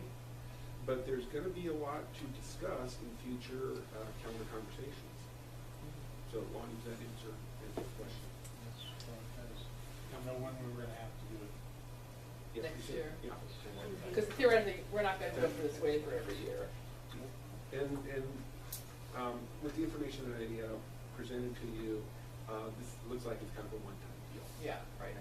So next. We don't want to go back to the well on this one. No. We want to fix it. All right, I'm good. Okay, so do you want me to read the resolution that we are adopting? No, No, he's the we're doing waiver. the waiver. The resolution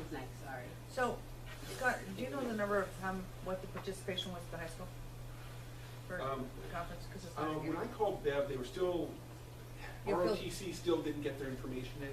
Okay. And so what I, this temporarily put in here was about 78% based on the numbers that she gave me, but it could be a little more than Okay, that. because what we have is nothing still. I just want to make sure it's going to be filled in.